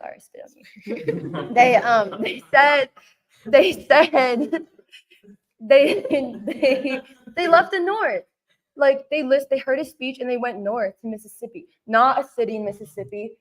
They went to rural Mississippi, and they were murdered at 20. Like they're 20 years old, 25, and I'm older than them now. Like I remember when I first discovered them, I was like about their age, and I thought about myself and the level of sacrifice and courage that takes to be like, well, I don't really want a job when I could be south. Like, why would I want a job? Like, why would I want to stay in New York City when I could go south and be part of history? And they took the leadership of King and they went south. And it was beautiful because Andrew Goodman, he was the 20-year-old Jewish guy who went south and got killed for trying to vote, register literally illiterate, register illiterate Black people to vote. And he said in his school paper, the senators could not persist in this polite debate over the future dignity of a human race if the white Northerners were not so shockingly apathetic. And see that language of like King and the civil rights movement made these Jewish Americans like unable to be white. Like they were just like, why would I, this concept of I can't be white when I could go down south and maybe even be Black, like I don't have to be white. And I feel like that's what Jewish Voice for Peace in some ways is like slowly coming to, because there was this tribute done by like some Hebrew institute for Cheney, Schwerner, and Goodman. I forget what year it was, but they used this term from the Torah called Kiddush Hashem, which means an obligation to sanctify God's name. And they said, the Hebrew Institute was like, we pay tribute to Cheney, Goodman, and Schwerner because they did their duty of Kiddush Hashem, which is to sanctify God's name. And in some ways, it's Martin Luther King Jr. and the whole civil rights movement that even gives meaning to what it means to do Kiddush Hashem, this concept. Because it's not, yes, it comes from the Torah, but it's not really just a Jewish, it's not just a Judaic thing anymore. It's the same concept as, in some ways, the Shaheed, to be a martyr. And the Hebrew Institute even says that, where Cheney, Goodman, and Schwerner, through their duty of Kiddush Hashem, they became martyrs and they lived forever. And I guess I just wanted to say that, when I saw Jewish Voice for Peace, their action was on the last day of Hanukkah, the 8th day of Hanukkah. And I don't really know Hanukkah. I don't know where it comes from. I don't know why it's 8 days. I don't know what the 8th day even means. On the last day of Hanukkah, it was so beautiful the way they were like, we're going to take something that's supposed to be symbolic of Jewishness, and we're going to say, to be Jewish, how can I be in my house and be Jewish and celebrate Hanukkah if, when Gazans are being killed? I'm going to spend my last day of Hanukkah shutting down 8 bridges in 8 cities and shut down this interstate. And it's this thing of not just claiming Jewishness, but in some ways I feel like it is an example. It's not just an example for Jewish Americans. I find it to be a very strong spiritual example for actually all young people. And it's not just them being Jewish, it's them, like whether they know it or not, it's them paying tribute to King's legacy. Yeah. Well, because I feel like basically the crisis that's unfolding in the Jewish community is like it's like a microcosm of the larger crisis of, in many ways, like American identity, in a sense, where it's like part of the horror of the current genocide in Gaza is that, let's say, if you're a Jewish person, you can see yourself, like a young Jewish person, you can see yourself both in the Gazan child who's being martyred, but you can also see yourself in the young IDF soldier who has this like basically like twisted, unnatural psychology where they're joking about killing people. And that's part of also, I feel like there's very interesting parallels between what happened with also the use of images with the civil rights movement, like these images that came out from the South during basically when like the police set dogs on the protesters, and then the images that come from Gaza, where as like basically the young white people in the North were like, oh, am I the white cop who's hosing these Black people, or do I see myself more in like arm in arm with like the Black protesters? And it's almost like that. It's part of like this thing of like the inner life of people is that also what King was able to do was to, like, the way that he framed it was, we're going to bring everything that has been simmering beneath the surface of American life and bring it right up to the surface. Yeah. And actually it's very interesting because also, like, as a side point, it's like that's also what like we've been like, because the Bandung group has been reading Go Tell It on the Mountain. And part of what's so profound about Go Tell It on the Mountain is just that like Baldwin is confronting you with like, no, this is the reality of life. And America has been fleeing from actually like the reality of how people live and what a struggle it is to live in this country and all the things that people have to face. But yeah, it's, I don't know, part of what, yeah, I agree with Emily, but part of what's moving about Jewish Voice for Peace is that it's not just a Jewish question, it's a question for all young American people at this time. Am I the young Zionist soldier, or do I see myself more in solidarity with the Gazan child? And that's almost like, that's part of why it's like this very raw emotional quality to it. And yeah, it's like, it's something that also you can't get away from because young people are so plugged in online and we're literally watching these images every day. Like the only way that you can escape it is basically if the Instagram algorithm or the TikTok algorithm like is actually designed to like prevent you from seeing this stuff.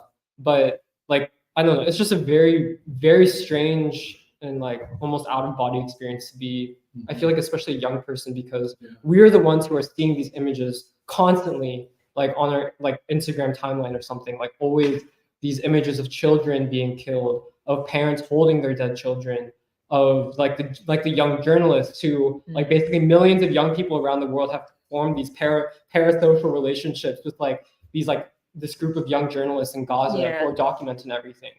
And that's part of also what I think is the beautiful thing about youth too, is that it's so much more natural for young people to identify with other young people because it's like the assumptions that you kind of harden into as you grow older. It's like you're not as kind of set into those things, and it's very natural in many ways to like see yourself reflected in like these images of like all of these children of Gaza.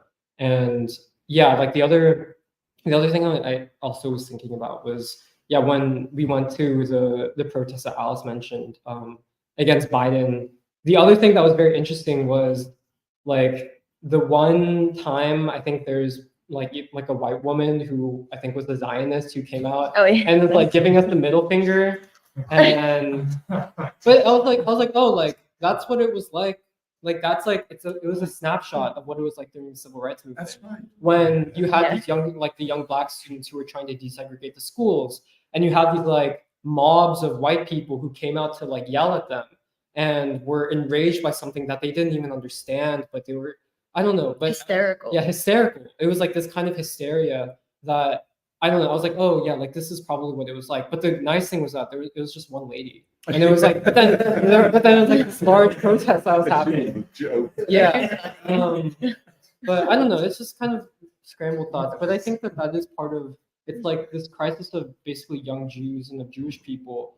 Like it is a larger reflection of the crisis Yes. that young people in America are going through right now. Am I the Zionist soldier, or am I more in common with the Gazan child? And like that's part of like what young like America itself has to face. Like, are we? Yeah, like it's like Zionism is simultaneously it exists because of American imperialism, but it also and it's the purest manifestation of this kind of Nazi ideology and Nazi psychology. Like it is the harshest reflection back to Americans of the worst of imperialism itself and everything that America stands for around the world. But yeah.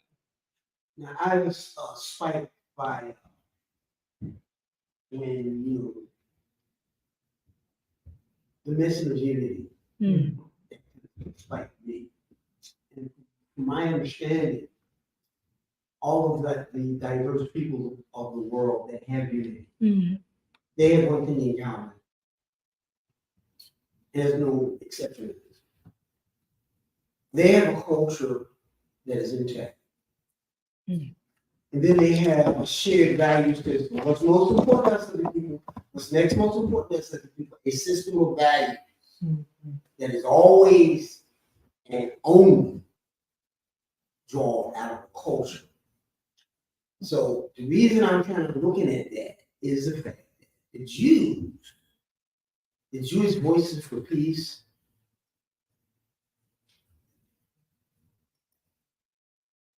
the Jewish world community is so programmed by the Zionists that it is very, very difficult for them to have made that kind of stance, which they have made. So this is very interesting to really understand how that. Somebody said that way back in the day, and I laughed, and I didn't understand all kinds of culture and everything. But then as I get more and I noticed that all of these are the first people that have unity. That's always a phenomenon. So it's going to be interesting to see how this really works out with them, because they have to, and nobody can work that out for them. Oh, it was.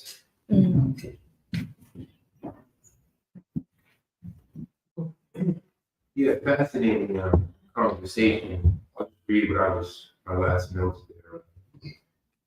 There are, what is it, 8 million people in the world who identify as Jews? Yeah, something like that, 8 billion, yeah. 8 million. There are 10 million or so people identify as Jewish in the world. I think 16 million. 16 million. I never knew it was. It's 8 million in the United States. Right. There are 16 million people in the world who identify as Jewish. What percent identify with the Holocaust of children of Gaza? What percent identify with the genocide of soldiers? Zionism split the historic Jewish soul down the middle. Will life or death prevail? In the middle, right in that sentence. But back to what's this comment? What's your name, bro? Samir. Samir's points on Hamas. It's important to remember that in 1987 there's a very unified resistance led by the Palestinian Liberation Organization, yes, the Arafat, the household name in Cuba, and in the Warsaw. In Zionism, like Lord Balfour and the British Empire before, these are very far-sighted, sinister imperialists who see ahead. So, in some ways, of course, Hamas is indigenous creation, comes out of the Muslim Brotherhood in Egypt, and all that has to be studied.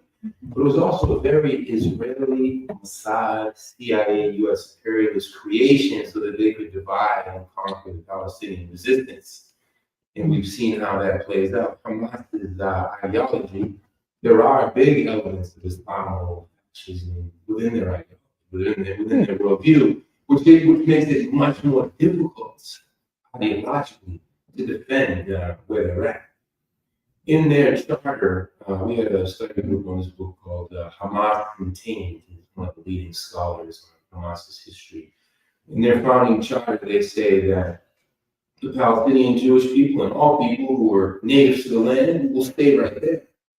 And then they say, the Poles who came, and the Russians who came, and the East German Jews who came as invaders, they would go back to wherever they came from, which, is something that, would that be realistic in 2023 or in 10, 20 years? It's certainly something that the Palestinian people would have the final say over. So I thought it was interesting to highlight that.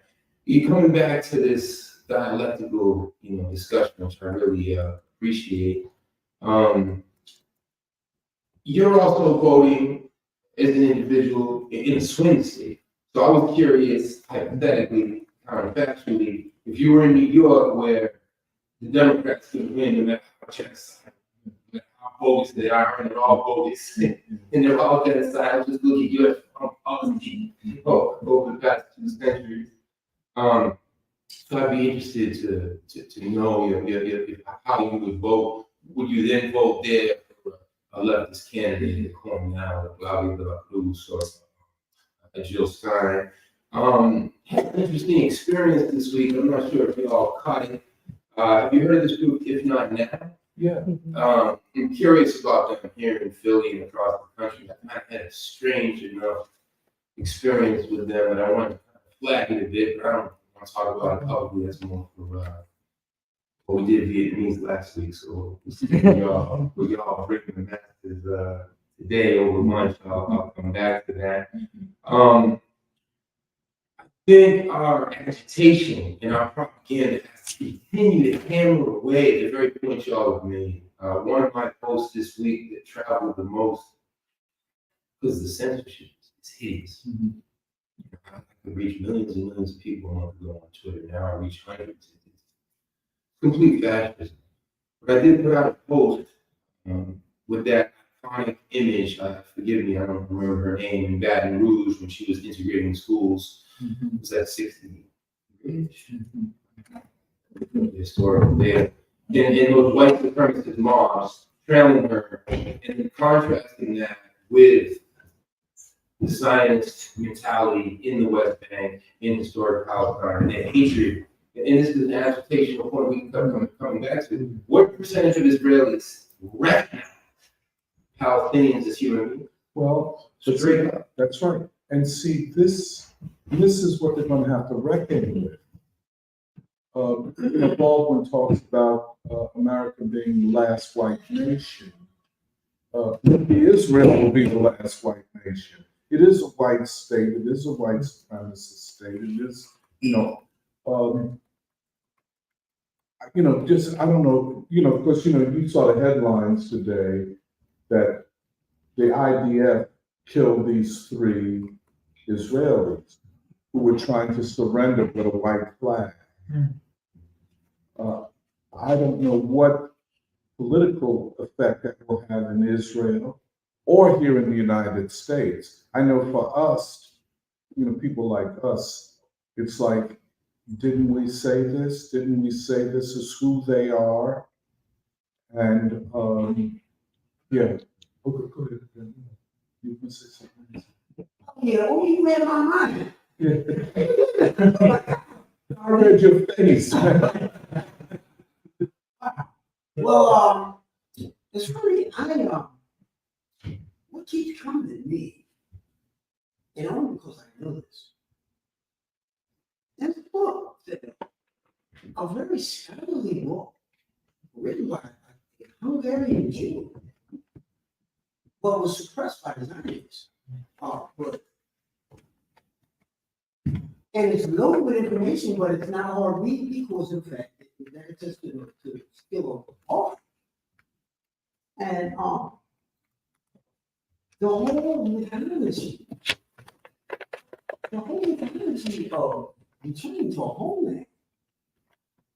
This book goes into the history of the Khazars and when they converted to Judaism.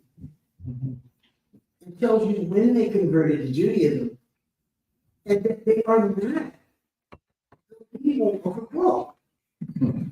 And we talked about before, when we talk about, Israel, we talk about how, before they went to the Middle East, they were trying to take Uganda and they had built it. They were presenting the Ugandan people with a gift and built this airfield. They were going to take Uganda. It had nothing to do with a return to the homeland. They planted land wherever they could get it. And then, like the West, we're not supporting the and then that was when they spun the $1,000 the homeland with the people of the book. Every Jew will really scary. That shows you that the Ashkenazis are not the people of the book. They have such control with the media. Mainstream media, mainstream publishing. That repetition doesn't matter what the truth is. And if you have the power to repetitively tell the lie. Now, personally, media, once I find out, once I get new information that I have checked,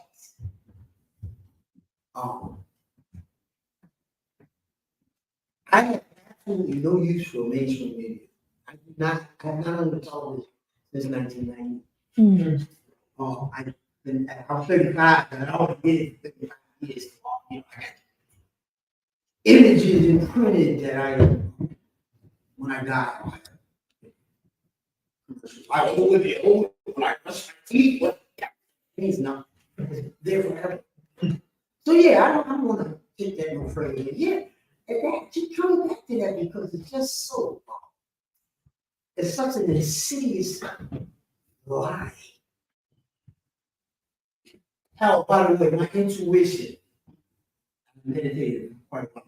My intuition is still to tell me. I have bought the book. I'm going to give it to Serafina to read. When you're done with it, give it back to me, or either somebody. I brought it. I kept it around, but I hadn't decided whether or not. It's called the 13th Tribe. Oh, Very, very, very loaded with information, very scholarly. And so then you have to see what like this. But then you got to design. If I could, I could go. So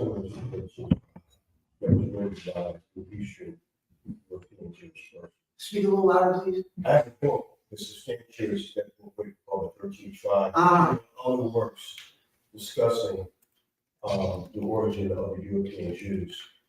But Christian Zionism predates Zionism as well as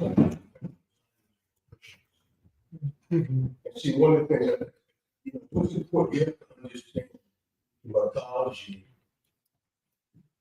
around creating a white guy. And a lot of people are afraid to speak. That was one of the most important things that the Europeans were able to do. To advance people, God reshaped, made, formed in every image. He was their intellectual spiritual extension on earth. That's very distinct. So when I don't know if you remember the movie called The Ten Commandments, written by produced by Cecil B. Mills. And at the end of the film, if you're able to get a copy of it, he says at the very end that the people knew that the people in the Bible were black. This movie could have never been produced. And so they're very different. And I have, I'll share with you, I'll send you all the scholarly work. It's not North Africa that existed originally 3,000 years ago. Okay.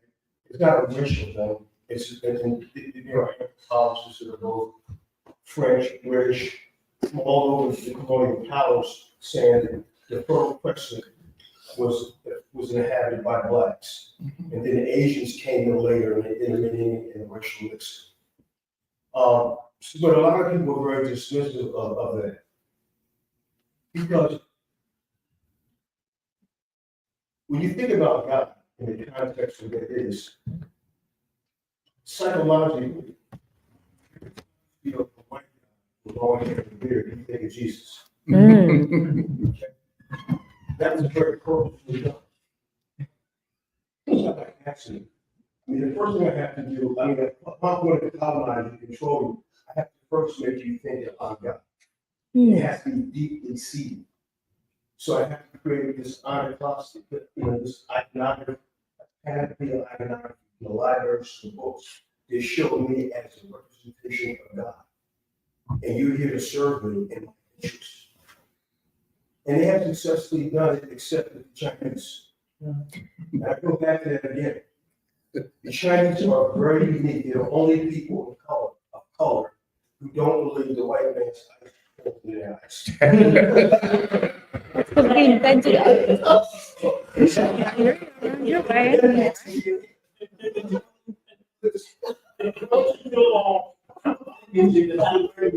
Okay.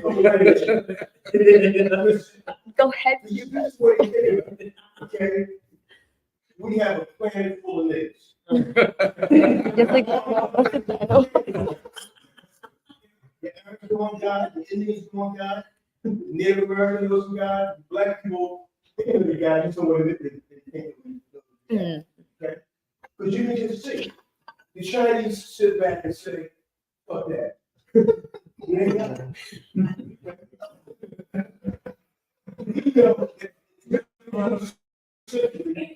That 50% of the world's global GDP was China. Okay? And so they grapple with it. And the reason I always admired the Chinese was because I recognized that early form of interaction with it. Once a man conquers it's game over. Okay? I want to have it. If you compete athletically, and Yeah, game's over. true. It's over. And so black people and people of color around the world think that white people are better than them. Because everybody, we're going to give you civilization. We're going to civilize you. You're not civilized. We're going to teach you how to be civilized. And so that brings me back to what King was saying about the cosmic existence of a creator. And it was purpose. So when I listened to King, I listened to King in the context of Yeshua. Now, Yeshua, Christianity, I reject. Eurocentric white Christianity is not the Christianity that's between the pages of the Tanakh and the New Testament. It's not. I don't consider myself a Christian. I consider myself a follower of Yeshua. And they even change the language. People of color can't be anti-Semitic. It's after, it says a person after age descent. Wait, but that's it. Not only linguistically, but phenotypically. Okay? So I can't be anti-Semitic. So what they did was they changed language. They change language all the time. They change definitions. And that's the reality. But I say that China falls is the end of people of color being free. And that includes my Indian brothers.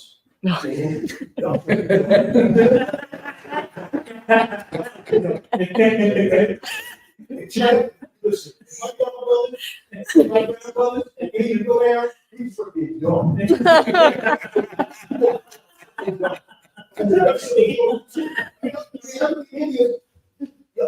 like y'all want to be, y'all talk great.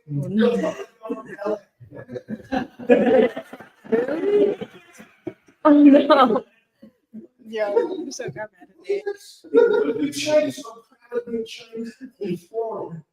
You know what, and that's why I look at this, I don't put it people is going on in China, but I know one thing. The Chinese are the only people that have the ability to fuck the whole world up with nuclear weapons. No. There's no international sign right out in the open, and they don't care what you think of it. And they know they can reveal it. Point to himself. Do better than white people in the colleges. And they know it's the contradiction with revering their ancestors. And it's right out the open. Nobody else does Oh no. The freedom of people of color goes to China. In the story. They're not saying they're perfect, and I say they don't have their own motivations. We all do. That's just natural, that's natural in human beings. But what I'm saying is, if China collapses, it's the end of the world for people of color. And that's the reason right now, you're saying that you're changing that our threat is China. But to me, the game is over. I'm gonna tell you why the game is over. And they know it's over, and that's why I'm taking it to the win. China and Russia share the largest border in the world. Yeah. Okay, over almost a 2,000-mile border. Russia has the largest, it's the largest bedrock of natural resources in the world in one country.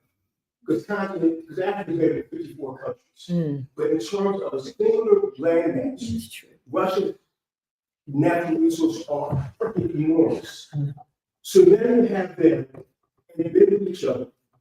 Now you have the Chinese and the Russians embedded each other. That means Asia's over. The game's over. They play games. I told some Jewish friends of mine who, I said, the game's over. I said, when you play chess, the game is lost in the open. When they capture the king, that's just the results or the mistakes you make earlier. Basically, I'm gonna put it out, the white man fucked up.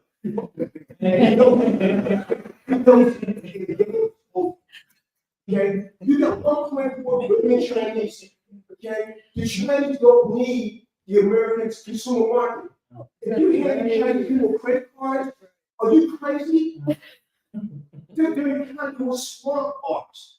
If you have a freaking brain, the Chinese economy will be the greatest economy the world has ever seen in world civilization. They will crush it. They know it. Everybody knows. It's over. We lost.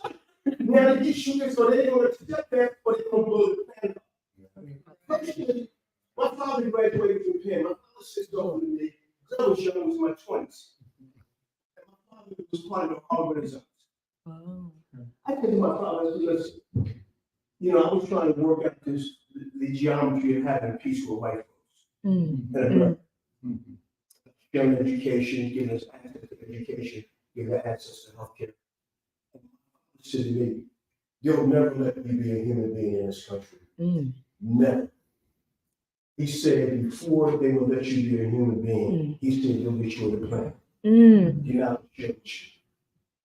And that's what's scary. Because the deep state right now, they can't win a conventional conflict with China. They don't have. Only 7% of American people said they were fighting the military age. 7%. They started something called pre-military camp for fat boys, fat Americans. They'll take them a year to get in shape to get a gun. But not only that, if you give them a gun, they're not psychologically made up for that. Right. Okay. So they can't believe it. So the only thing they have right now are nuclear weapons. And that's what fears me, because you have somebody right now, if he can't be God on this planet, I don't think he'll let there be a planet. I hope I'm wrong. I hope some people will come to power in this country, in the world, white world, that realize that at their point right now, at their inflection point, they're going to have to shift. Basically, the world's at right now, in China and India in a different way, because India is smart. India is going to win. But they won't. China's going to win. You can't mess up. I got to be like again, the Chinese always said, I'm Asian. And so, no, I'm Chinese. the Chinese don't say the Chinese. So, but that's my concern. As a person, I really think that we have people right now, white people in power right now, psychopaths. I don't think there's any. No. It's psychopath. You know, Yes. let me just say, I agree completely with what you're saying, that we have and this is our dilemma. Yeah. We're dealing with a psychopathic ruling elite Yeah. who do not want to give up power. This is why this Trump thing is very significant. This is the greatest challenge to the power of a psychopath. Now, Trump is more stable than Hillary Clinton. You're right about that. You know why, Russell? Huh? Trump loves life. He loves a good life. He loves to play golf. He loves pretty good. He don't want to love his own. He don't want.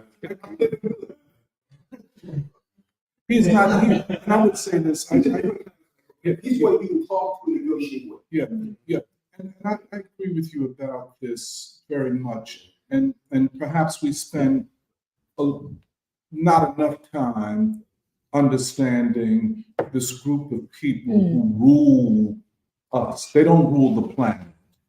And everybody, I mean, people with a modicum of sense and that looks at things understands that Xi Jinping is an intellectual. He's a thoughtful man. That leadership are literally the adults in the room, that these people over here are a bunch of nuts, you know, and they're going to try to re-elect the cat that's early stages of Alzheimer's. You understand what I'm saying? But I would, and this, you know, I talked to Emily and Alice and all my colleagues who are Chinese in the free school. And this, I honestly, like you, just aside, I feel so, I guess I say blessed to have friends from China whose heritage goes back to China. And they go back and forth to China, she to Taiwan, and they to the People's Republic. And one thing they say to me, well, first of all, and they said, yes, we love China, our relatives are there, grandparents are there, but we are Americans. And if we are to change, contribute to change, to be here. But the other, I get this from Sambar to all the Indians. They talk about the importance of the values that come from the African American struggle. And, you know, I guess, I think I pick it up when we talk that somehow, you know, China is not a thing unto itself as, you know, the Middle Kingdom. And as it becomes this global power, the Belt and Road and all of that, it will encounter more of human civilization. And I know from Alice and Emily, they say to me, or they hope that China will hear the voices of the African American people. I know some bartenders, and they say the same thing. They feel that part of and Michelle, the same thing, part of saving humanity, part of that goes through the African American people. Quite, I mean, I should, isn't that what you, I mean, I get that from you. I think that's true. Well, because China, I think China will increasingly, I don't think you can resolve civilizational questions without both the question of the future of your youth, like the development of your youth. And I think that's a question of purpose. Like, I feel like, at least I think, based on my observations and also like stuff that Alice and I talk about, is I think in China, what they're going to struggle with is a generation of young people who don't just belong to China, but are also witnesses to the world. And so they are going to have to face, in some ways, the same moral questions of responsibility to humanity that in some ways Americans face. And I actually think I don't think that's just resolved at this point by China. I think that's resolved by something universal in King or even Baldwin. And I guess I also want to just make the point that I think there's something very special about the relationship between China and India, actually, because like I finally successfully found a way to mail a box to Raju and Nandita. And it took so long because everything is so expensive to mail. Like UPS was like, it'll cost $600. And then I went to USPS and they were like, you need a customs form. And I was like, I'm just trying to mail like a book. What's the problem? But I wrote a letter in there to Nandita where I basically said, it's a spoiler, Nandita watches this, but where I basically said, actually, Nandita was, she was a member, Nandita and Raju, they're now married. They were members of the free school, but they both are physicists, and they're now, they went back to India and they're working in a research center over there. But we still have reading groups and stuff together. Yeah, but I think China, in some ways, I actually think throughout ancient history, I think China and India are very much siblings. I've always felt that. And I like to say that I actually think in a past life I was Indian, but no one believes me. That's fine.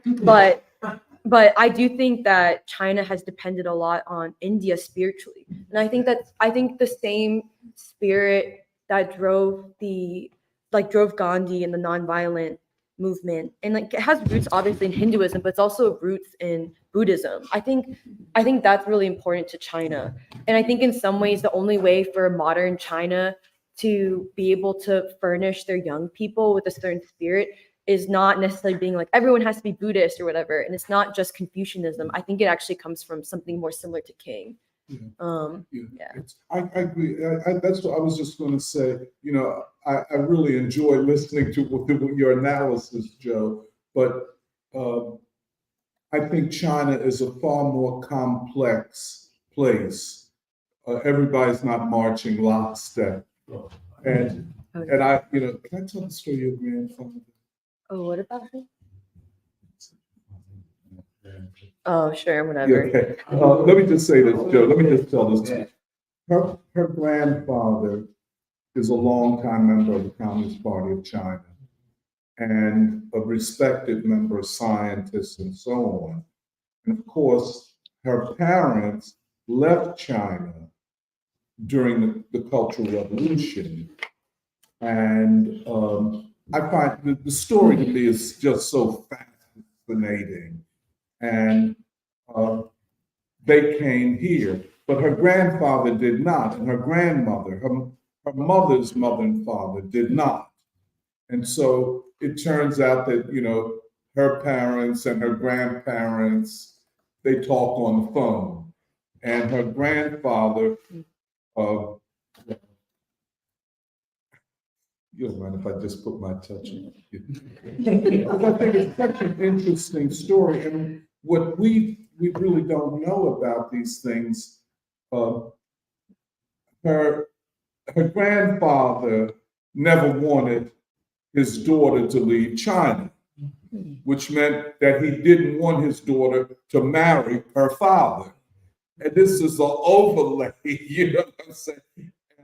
And she said to me that her grandfather, when they're talking on the phone, will say to her father, "You're nothing but a backstabber." You know what I'm saying? But I'm saying that to say their relationship to China and China's relationship to them, because Chinese youth are looking at the world. I know I was on, podcasts, from China. And the Chinese young people, especially, and a lot of them speak English. More of them speak English than we speak Chinese. So and many have studied here, and and even when they go back, they, they're different. They speak Chinese, maybe not as good as they want to, but they speak it and they know, but I'm saying their assessment, what I'm getting at, is different than yours. You know, maybe you're right, and I think you might be right, that the Chinese don't bend to the West the way other colonized people have. There's something there, and this whole idea of 100 years of humiliation. You know, this is, and in fact, you know, like if you go to African countries, there's been 400 years of humiliation, but they don't talk like it. But hold on, let me just make this point here. But that idea that you humiliated, the West humiliated us, and now we get, right. But you're right about that. But on the other side, there is another dimension. And they're talking about the young people, the intellectuals, you know, college educated. They are looking not to Buddhism, as Emily said, but they're looking at the world. And there's something that China must, I would say even must learn from the world. That's what I get from what you, isn't that what you feel? Yeah, and I think because this time going back, or recently I just went back to China, I think a month ago, and I was able to meet some of just my cousins and peers. And I mean, it's a limited sample size, but there is a sense that for China, there has been such great changes that have happened in several decades where their quality of life has improved, where especially those in the rural and countryside, their standards of living have improved, where they're getting educated, healthcare, all this stuff. But there is a problem of those who are college educated at this point, where there is a sense of, okay, now I'm college educated, but what does that actually mean? It doesn't guarantee me a job. Similar thing to the US, right? But, and I think in facing that, there is the question of the youth, which is that in the United States, we're also asking not just the, you know, it's important that the country has achieved so much because of this like Asian competitiveness, focus on education, whatever it is, but like, what is this moral and spiritual dimension? And in these conversations with them, I like keep thinking back to King and the dimensions of life, and because there isn't anything on the world stage that's that equivalent, and that, but I think it does come back to a certain history of the civil rights movement, of being in slavery, this question of what does freedom mean, that the rest of the world hasn't had to really ask. Because even though, yes, like the world has been subjugated to colonialism, imperialism, but it hasn't been something like slavery, where people that have been enslaved and completely robbed of their freedom have had to ask, what is freedom? And that's something similar that I think most countries, and I think that's also what Baldwin means by the last white nation, where with the last white nation, the rest of the world can also be asked this question of what is freedom? Because I think China has done, has made many advances in terms of material, that has been really important. And it's also important that China does come from a civilization of certain familial values of social relations. But there's also this dimension that King speaks to that it hasn't, I think, quite had to ask of itself. And you do see it in China, where there is the segment of the youth, and also just, I mean, not even just the youth, but also of adults that are materialistic, because there's been such a focus on improving the needs of people. But then now that China's made such gains, like, how do you actually think to what King has said, where you're developing the material needs of people, but it can't, the spiritual needs and the moral needs also have to be on par. Okay. Come here. Yeah, well, I just wanted to add to what you were saying. I think, it was really beautiful. You know, I've always like thought about this like question of the relationship between the like Indian civilization and the Black struggle. And it seems like there is no way to understand the civilizational questions without going to the Black struggle. And I think that this is also what Alice was also saying. And like, I think this question comes to like the Black struggle. I think it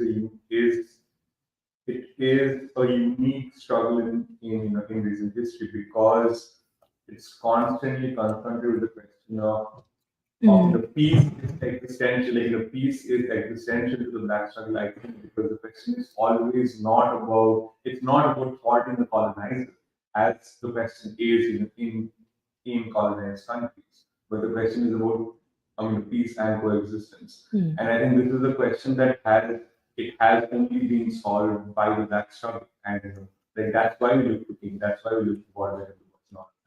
And I think this is why all the anti-colonial struggles of the world also, in essence, do look to the Black struggle and the civil rights movement. And this is what the point we're making about where, let's say, where India is at today in terms of the Indian state, and how, of course, they are hedging, they are in a dangerous position right now, but they're trying to be in the safe boat, be with the white man or not, based on where the world moves. I think it's dangerous, but I think it reflects the fact that it's foregone the values that came with the freedom struggle, and it's trying to find a new way forward by finding its own needs. And the way forward is, of course, to go back to the freedom struggle. But I think that's the that's the main connection that I was thinking, that you can't talk about you can't talk about the direction of civilization, or what civilizational values are today, without being faced with the question that the Black struggle was faced with, which is how do you forge a new way out and a new identity in a new land. And so the question is always about, I was thinking also what Jeremy was saying before, and that's why we look up to Baldwin so much, because he phrases the question in terms of what it means for the personal identity when an empire is in a state of decline. And this is the reality I think we're faced with today in America and the rest of the world, that we're trying to figure out how we see ourselves. How do the American people see themselves? And I think answer to sort of get to that question of personal identity. That's why the Black struggle is the center. I in some way I think about it in terms of not the exact same thing, but how you were talking about in your introductory remarks about how without Winston and how without centering the class struggle in America in the Black proletariat, we can still have temporary victories. We can have temporary victories and setbacks and temporary gain, but we can't ever have the full dimensions of the class struggle or the full dimension of a radical transformation of America. And I think in many ways, I think of the Black struggle in the same way. You can't have a complete transformation of your civilization without this organic relationship with the Black struggle. Yeah. Maybe can you Oh, go ahead, Megan. Oh. Yeah, like I just wanted to say conversation or chat about the reading of that around in India, coordinate having, which is this bunch of people all around India who join on Zoom and talk to each other. And recently, since the war in Gaza has been going on, we've been talking a lot about it, and people feel the sense of anger at the government, but also because just like Emily was talking about the Jewish world, so peace, like how do as an American Jew, how do I see myself? Do I see myself as the Zionist or this? That's what the Indian people also feel. They don't agree with the government's position, and at the same time they feel this intense emotional, like empathy, sympathy, whatever you call it, like with the Ghanaian people, and they don't know how to channel it. And it's very beautiful that in this context, when they read about Umesh in the country talking about the Palestinian people, it brings a sense of pride back in your own history, and Right. and to realize how much you've lost, being taught history, and I think that has been really beautiful to watch and also learn from. And it also like and even reading about the Black freedom struggle in this country helps them realize like how much they have in common, the Black freedom struggle.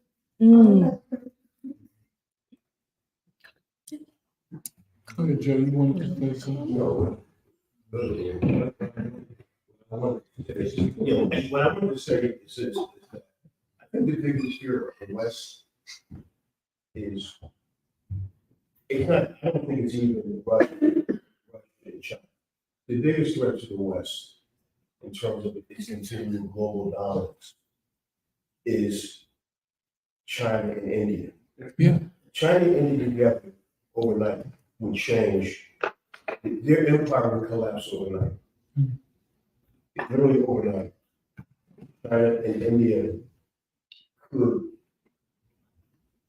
get to a point where they can work together and they address the issues that have exploded, which is land. Because you have two countries that have a large, very large population. Close to a friend of mine, educated from one of the high schools.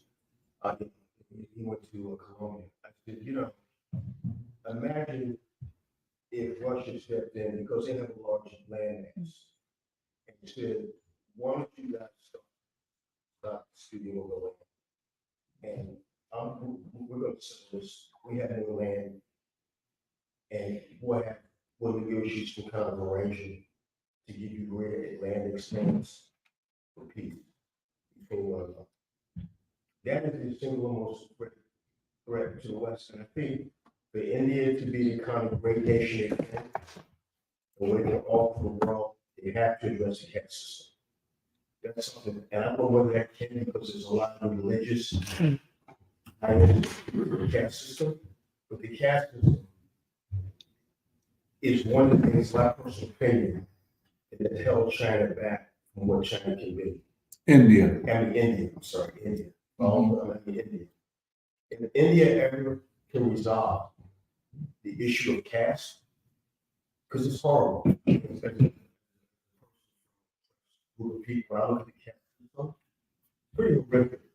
And people you can't even touch, people you can't even eat. And it still exists. Let me just ask you, because we talk about this, I mean, Yeah. how do you, go ahead. Yeah, no, I mean, it's actually one of those things where scholars, like there's this often repeated phrase that there is no statement you can make about caste which somebody else can't refute, because it's such a complex reality, and it was based on a completely different economic system. There was labor based on a pre-capitalist framework. So it's very difficult to make sense of it in today's world. But I mean, in terms of caste being a reality, and like I guess you're talking about caste-based distinctions and discriminations and so forth. I mean, what I watched, Right. From people on YouTube who are from the lower class talking about, feeling experience it when in the job place, getting jobs. And it's even here in the United States, someone working for they can't get certain jobs. Yeah, and I, oh, good, I'm sorry. No, I was just gonna say something with India, because as you know, Gandhi was described as a casteist, a racist, and everything but a freedom fighter. And the very people that make those claims are more pro-US, pro-West, in fact, pro-white.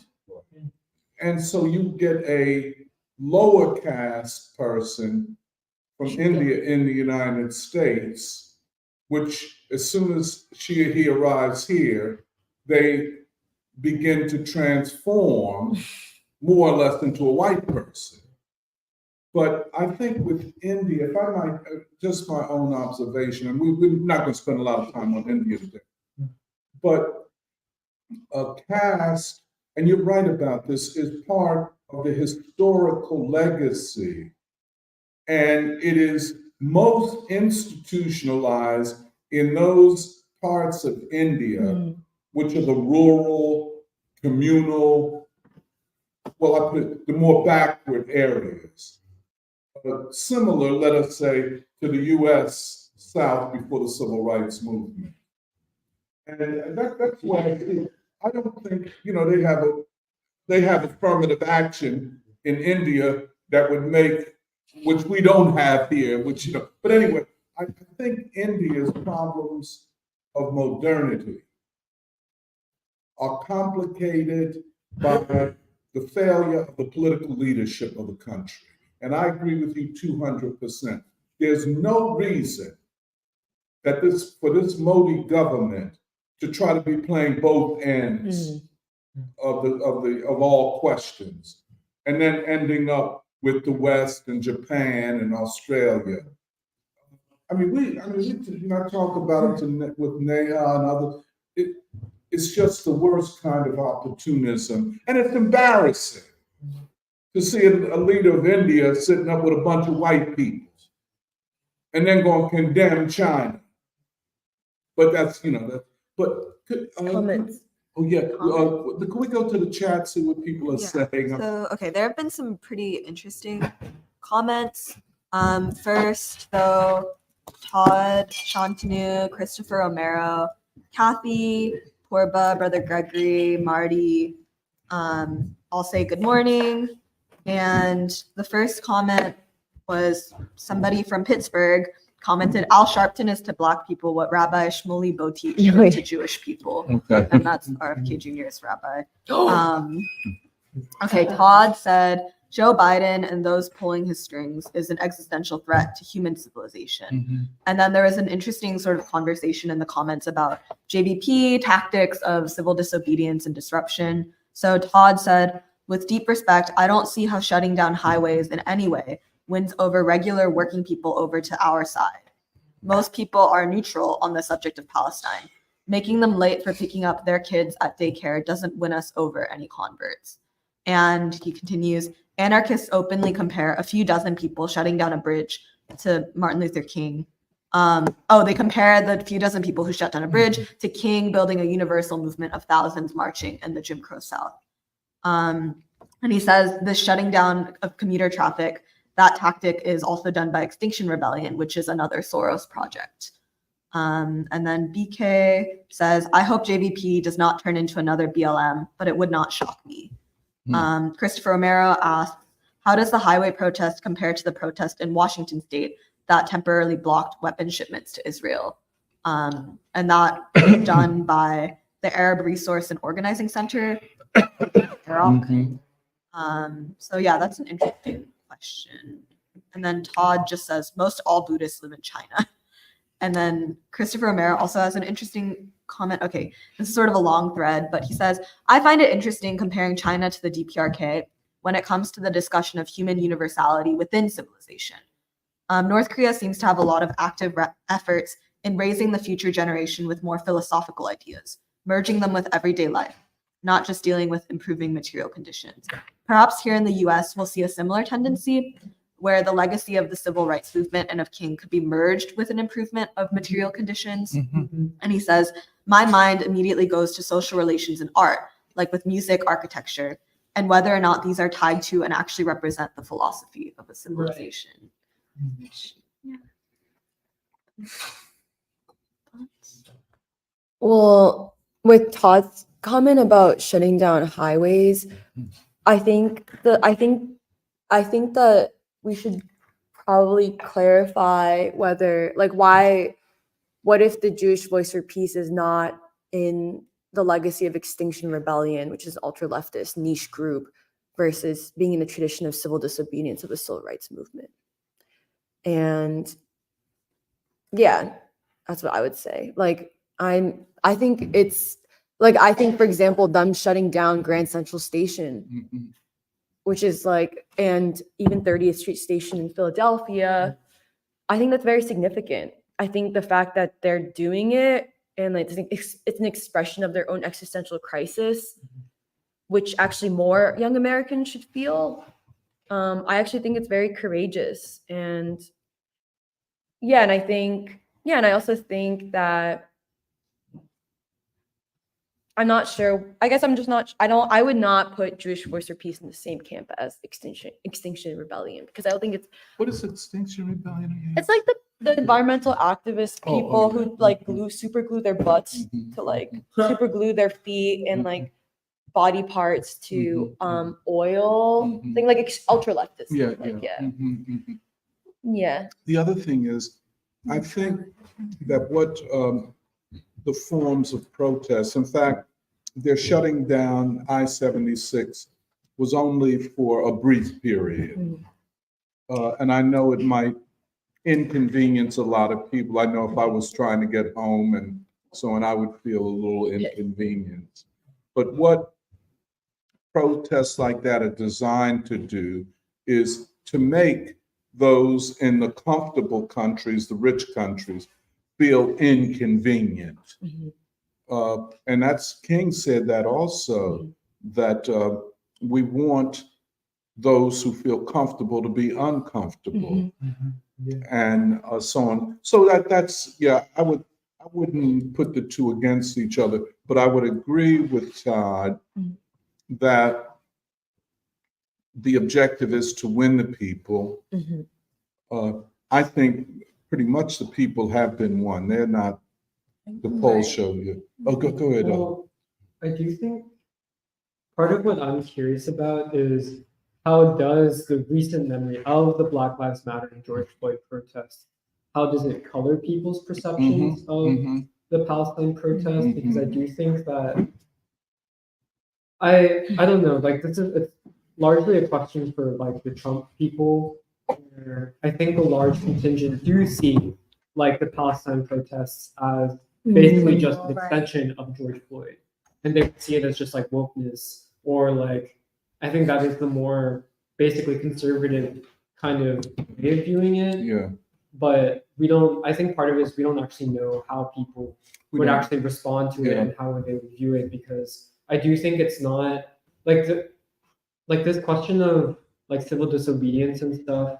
Like I think that it's a broad strategy, but there are many different political objectives that can go into many different kinds of protests, because I think it is one thing to be like, oh, we're going to block weapons shipments to Israel, which is good. But then there's another question of how do you actually create any kind of disturbance in society in which all members of society have to actually feel implicated in this question, because it's not just a question of we're going to only target, like, let's say, like the weapons manufacturers, but it is a question of how do you like engage in political action that actually involves the greater amount, like greater sections of society. And I feel like the Jewish Voice for Peace, starting like the 8 different cities where they shut down the highways, I feel like that is kind of more in that, like, yeah, more in that angle of actually targeting people, not to be like, oh, like you, like, not to make equivalent like ordinary people with, like, let's say the weapons manufacturers, but it is like a question of like how do you actually build a movement like that, like reaches people. And I do think this question of disrupting the normal flow of society is something that is worth considering and thinking about as one tactic as part of a larger strategy of like a nonviolent, like civil disobedience thing.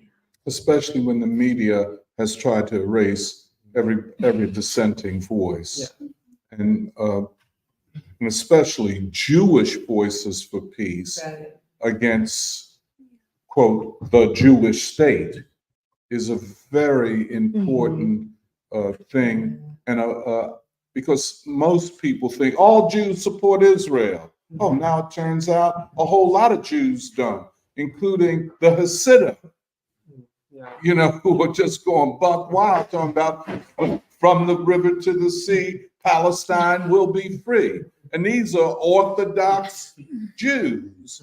I mean, it's quite a political development. Well, because I also think that maybe there are certain, like, you can look for similarities in tactics, but I feel like part of this thing of political maturation too means that people in the Trump movement should try to critically evaluate, like, okay, what's the actual substance here that's going on? And I feel like also because I think part of the thing of the Palestine like movement is that it's a pretty loose coalition of a lot of different people coming in. Right. Like it has woke tendencies, Mhm. but I also feel like those woke tendencies are like being tested where it's like, okay, like, is this actually going to stand up? Like, will this actually work in struggle? And I feel like when you look at Jewish Voice for Peace, I feel like maybe they've been like liberals in the past, or like some of them have been woke or whatever. But I feel like when you see the actual substance of them showing up like week by week, actually like committing to something, like also there were the Jewish like elders who chained themselves to the White House and like them going to Congress and like all the vigils. And I feel like, I don't know, I'm thinking a lot about, I guess, what Derek said many weeks ago about tone. But I feel like you have to actually try to read sort of between the lines and feel like, oh, like these people are actually serious. And like civil disobedience, like you could say like, because like, for instance, I feel like in the Black Lives Matter movement too, people tried to like justify a lot of like the rioting or the looting or like the breaking of shop windows. And there's a certain logic where it can be like, oh, people are angry, and also yes, like maybe there should be a disruption. But I feel like even the character of disruption is very different. Yes. Where if you're like sitting in 30th Street Station, like you're very organized, you're very disciplined. Not a single person is like going out of line. And I feel like taking over I-76 also requires a lot of discipline and organization. And like not a single, because for instance, with like the Black Lives Matter, I think some of those marches also did go on the highway. But that was like really chaotic. And there was a lot of, I think, like also scuffles and encounters with the police. But I feel like something that's also consistent with JVP's actions are that they just let themselves get arrested. And I feel like in doing that, they're trying to basically create an image of it's like, oh, you can't help but think about the civil rights movement. Like you can't help but think about it's no question. those times of just committed nonviolent disruption. And so I feel like we have to try to think about like what are they actually trying to accomplish. And even if I might just say, see, there was a when you have a person like Martin Luther King, but others, of course, who gave the language to the protests, but we don't have that right now. So the protesters have to find King. I think the difference between what is happening now, especially Jewish Voices for Peace, not so much the Palestinian coalition, which I think is towards a ultra-leftist anarchist style. Jewish Voices for Peace it's so obvious that they're thinking about King all the time and the civil rights movement. Black Lives Matter was not that. And you talk about a lack of organization. Black Lives Matter had no organizing center except the bourgeois press. That's the way I feel. I mean, you say, well, who's in charge of this? And there's nobody. So there's something about that. But I do think that Jewish Voices for Peace, and I'm not saying it because they're Jewish, but the conduct of this is reminiscent of the moral authority that the civil rights movement had. Oh, yeah, I'm sorry, Ed. I think what everybody's saying. Another, the way that I try to understand like nonviolence and protest through the civil rights movement makes sense that another dimension is that the protest is supposed to transform the protester as well as the people that are, I guess, affected by it. And I think this is a part of the American developmental process. And I think the Jewish Voice piece is actually making progress in this regard because they're transforming the Jewish identity That's very important. past the Zionism and past whiteness toward the people that stand for something, that stand for the children of oppressed people.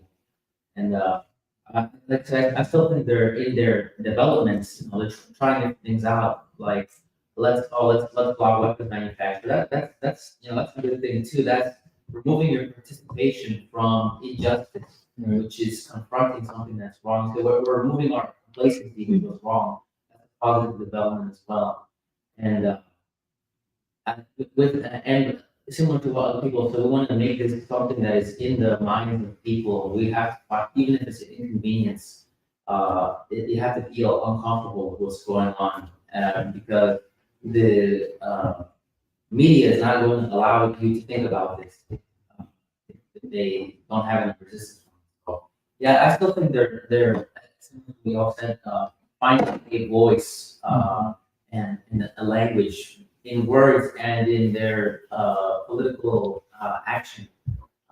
But I think they're making a positive development overall, very much in contrast to this Extinction Rebellion and other people that are. I feel like sometimes they're just doing criminal activity. I have a question. How come?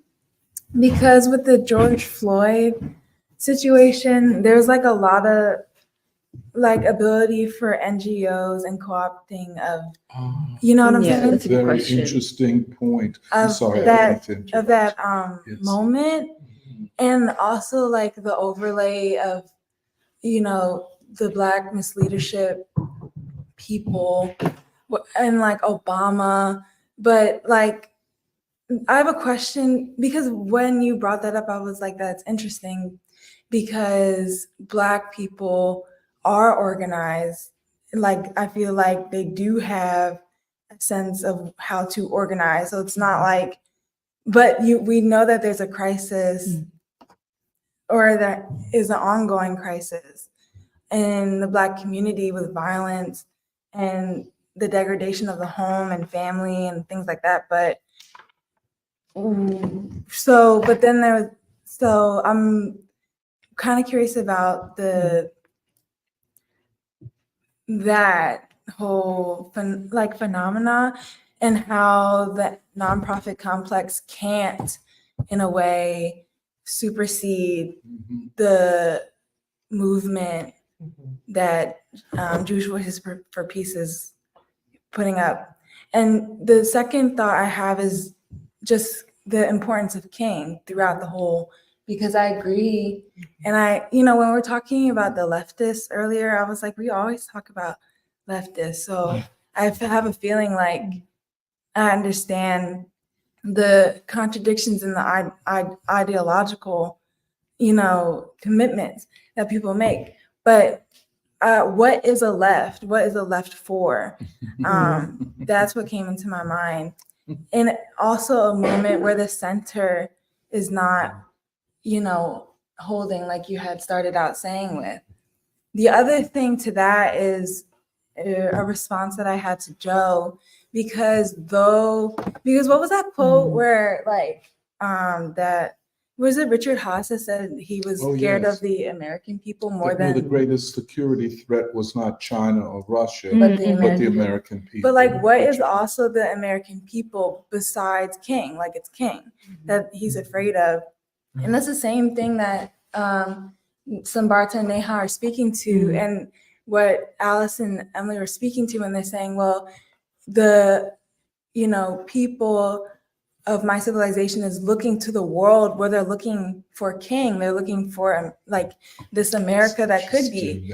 And that also made me think like King as a father of a new nation, but also King as a father of a new epoch. Like how like the whole effect of King to the world moving forward, everybody kind of needs to go Could back. you put that again? The presence of the new epoch. Could you say that? I said King as a father of the new epoch. Oh, but you don't sorry. got it. Okay.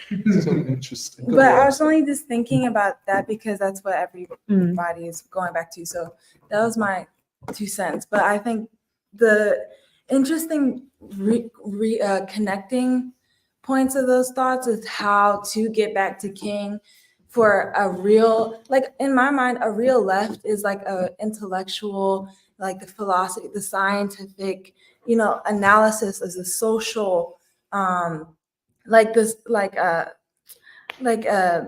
social analysis. Like materialism is not for the sake of like just talking about the products or things that people care about, but like to actually think about society And like the leftist is also a person who's at the fore of thinking about thought, thinking about what is important, and what a civilization is really gearing towards, like, or actually scientifically figuring out democracy. Like that's what I think a leftist is about.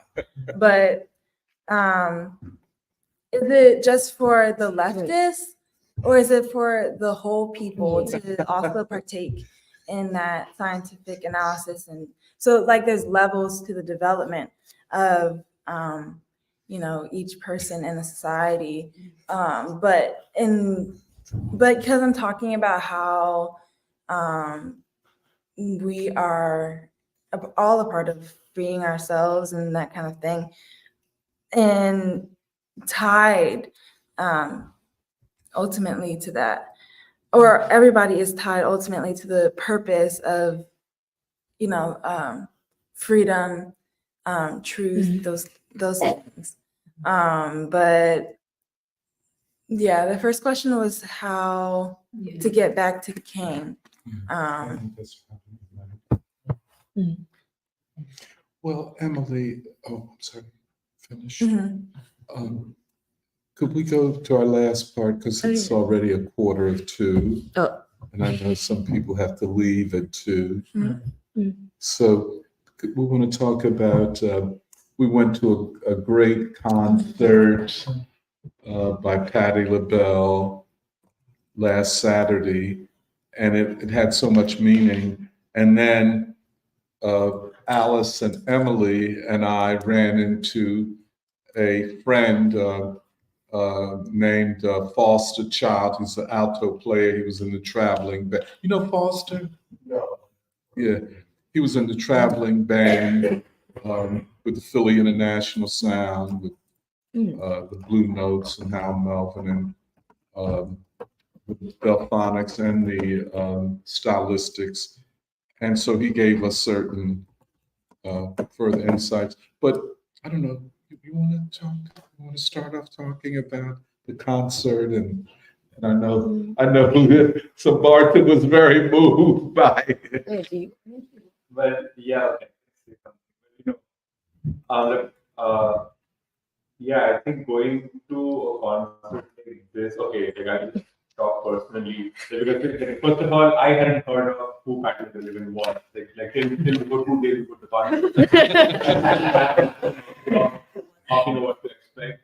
But then I think it also, like, it goes in with what we're talking about today, about to understand where people are at.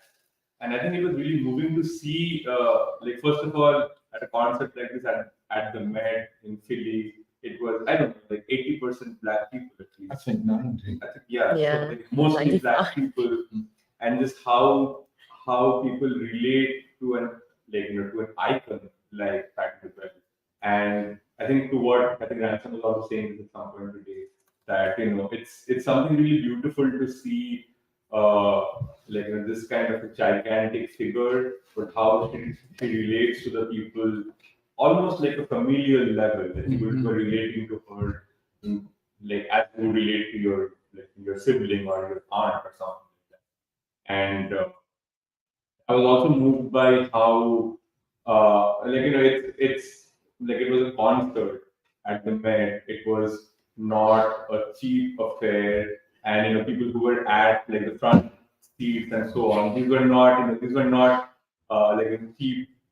Seats. Cheap seats and all. But the people who were there, you could see that these are people who really like they love Patti LaBelle so much that it's almost like they had like saved up for months to be here just to give her a flower or just to give her a gift or something. This is something very unique to see. Because, like, I was the whole time I was trying to think if there is an equivalent of Patti LaBelle in any, if there could be an equivalent of Patti LaBelle and how people relate to her to anything outside the Black America, and I don't think I could find, because I think the thing was like there is this idea that like okay, so she's not like she was. I learned this later, but she was called the godmother of soul, and she was from Philly, and like all of these R&B singers and the soul singers that we love to listen to all the time, they all also in a sense they look up to her and came from her. And it was beautiful to see because it's only in Black America that I think you can see that in somebody who rises to such a place still know that they come from the people. And I think I think this reminds it kept reminding me of Baldwin when he talks about I don't want to talk about Baldwin when we're talking about Patti, but I think when he talks about the suit that he wore at King's funeral, and then he has a friend who was in need of a suit, and Baldwin knew that he could never wear that suit again if he wore King's funeral, and he gave it away to the friend, and he was saying this. I think it was known in the street, but he was saying that what this friend of Baldwin, what he doesn't realize is that it's not that it's not that the friend was a product of a king, but that the king is a product of him, and king is a product of the people. And I think you could see with the Patti LaBelle something like this, being manifested. You could see that she was on that stage at she's close to 80 years old, and Doc was saying that she doesn't sing today like she did in 50 years back. Voice lost about 20% of the upper range. Right, but she hit the notes, but using a different technique. Yeah, but this was not I couldn't tell something like this. But it was really beautiful to see somebody at this age and going around and singing and just how people related to her. I think it was really beautiful to see it.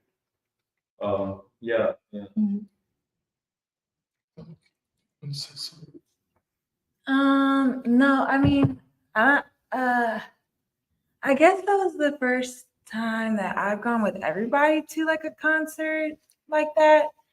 And I had told Emily we haven't gone to church before, because I remember going with Raju and when me and Jacob were in the choir for Mother Bethel. Oh yeah. Raju, Nandita, and Doc had come to listen. And I say it because there was a song, not that Patti had sung in full, but they had started singing church music. And everybody was, stepping and stuff. And it was a mix. It's a mix. There's a lot going on when we during the concert, but it was you know what I mean? Because even as great as Patti is, it showed also how much we need Patti. We need that soul. We need to be not just reminded, but grounded within that. What I think you would be best to explain the R&B and soul. And I'm not saying that just because of you, but just that revolutionary thing, because that's whence we all came from. And I don't think it can be separated from the fact. And there's I think it was also easy for me, maybe not everybody, to see the qualitative difference between what Patti was bringing to the table, when she sung "Little Girl," that's that's something. I was just that's me, not just she's singing as me, but she's also singing to me, and I can express myself. I can, so, and mind you, I haven't listened to Patti as much as I listen to more male singers, but that's probably a personal thing. Anyway, so, but what I'm also saying is that when I'm saying that we need Patti, is that there's a Sambarta was mentioning one of the women in the audience came up to Patti. Patti was like, "Hey, honey, what's your name?" or whatever. And I forget what her name was right now, but she said that she had a banquet of flowers that the bodyguards had taken from her right when she got into the entrance. She was like, she said something to the effect "I'm not playing with this whole situation. I got this banquet for you because I wrote a letter, for Patty to read. And Okay. right. You said banquet. Oh, I'm I sorry. did say it, but I didn't know the difference. Okay, so the bouquet. I'm sorry, I had to run. No, you didn't. And but the down to earth came out of Patty when she was like trying to receive the bouquet and to get the card. And also seeing in another audience member who was like, I'm such and such from your neighborhood. And she's like, oh, that's real. Like she really is that woman, that girl that I walked with either to school or something like that. But to see her was also emotional for me because it was like seeing what it would be like seeing Poochie or seeing like just real principled people, and we see it also with other people that it's that principles like not only freedom but just like honesty and like everything that hold that person down spiritually. And that's also what Patty is able to exude within her performances, that we all have something to learn from. And the other thing that I found that was cool was the woman in her background singer, because her background singers were really great, and I grown to appreciate background singers. And one of them have sung with Patty for like 40 years. And when she started singing to Patty, it was like, first of all, this is the what's that gospel group that you had shown us of women climbing Jacob's ladder? Sweet Honey. Sweet Honey. So when I saw this woman start singing, it reminded me of Sweet Honey. Because of the like alto, or like the, I don't know what, contralto. whatever it is. It was real deep. And I felt that in my bones, and it took maybe us all back to that like real music, like real and maybe even a real church, like real music coming out of the church or something. I wasn't raised in the church, but I know what it is because of King. So that's how I can say that. But yeah, I also felt, well, actually, I don't know if there's a term for it, but like Doc always talks about the Black romantic ideal, which is the man singing in a falsetto voice, and you described it as like the Black romantic ideal is very beautiful because it takes you back to imagine like the way a boy, like when a man is so in love with a woman that it's almost like they're transported back to when they're a little boy, and it's like they're seeing this woman who they're in love with as a girl, the little girl who they so purely and in pure light are in love with, and are saying like, if you just smiled at me, I could die happy. Like that vibe of like that child. And actually with Patty, I felt like it was the female version of like, especially when she's saying little girl, this thing of like, you've done good. Like I don't know, there's a child, there's a spirit of like, we're beautiful, like I'm beautiful, you're beautiful, we're beautiful people. Like you did good, Patty. Like even the whole Miss Patty, the way that everyone in the audience, when everyone in the audience is like, Miss Patty, like they're not even, at a certain point, you're not even talking about Patti LaBelle anymore. I feel like you're talking about Philly, or you're talking about us. Like every person is Patty. And no, I don't know, like that's what you feel. And then especially for me, I felt like the climax of the whole concert was like when they started singing about Jesus. And it's like the whole place erupted, like all three balconies were erupting crazy for Jesus. Everyone was going crazy for Jesus. People who didn't even think they knew Jesus were going crazy for Jesus. And it felt like church because it's like there's something about, it's like it's not actually, and then you realize like this is the spirit of, like it's like the way people say, my friend Jesus, my friend Patti LaBelle. Like, this thing of like, bring me, like coming back home, like and I felt like in that space, despite anything that goes on in the city, like, Philly, like we always talk about, it's not for people who want to be walking down clean streets where you can get a martini or you can't just get like a martini or like a nice cup of espresso down like a clean street. It's like a place. Philly is like real, and that's Patti. It's like this thing of, and then when you're in that audience, you feel this strong sense of like, no, like we'll be okay. Like we're good. That's it. We're good. And like we got something, we got it. Like, and you feel really safe. Like that music, it envelops you, and it's so full of love.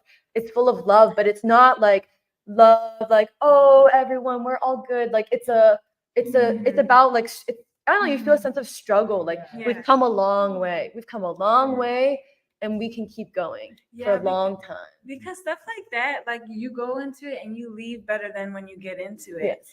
And that's also the thing that we comment upon with like the whole thing about leftists is like you need this, like you need Patti, like you need King, you need Black people. And that's something that will ultimately change the face of every person. And it has changed this country completely. Like that is, I think, what it is the rock. It is the core of music.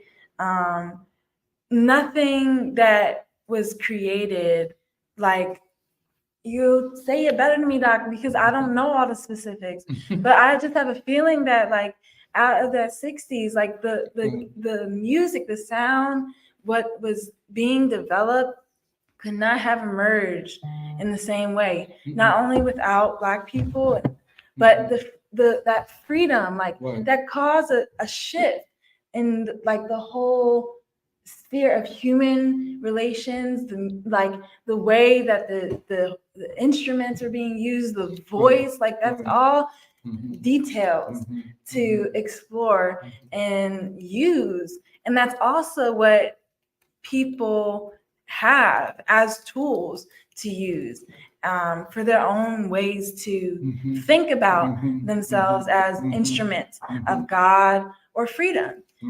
That's it. Yeah, that's something that we're just saying. Yeah, the 60s, 50s, and 60s, and 70s. And the music, I said, what you said was very valid. People brought up in the 50s and 60s and 70s.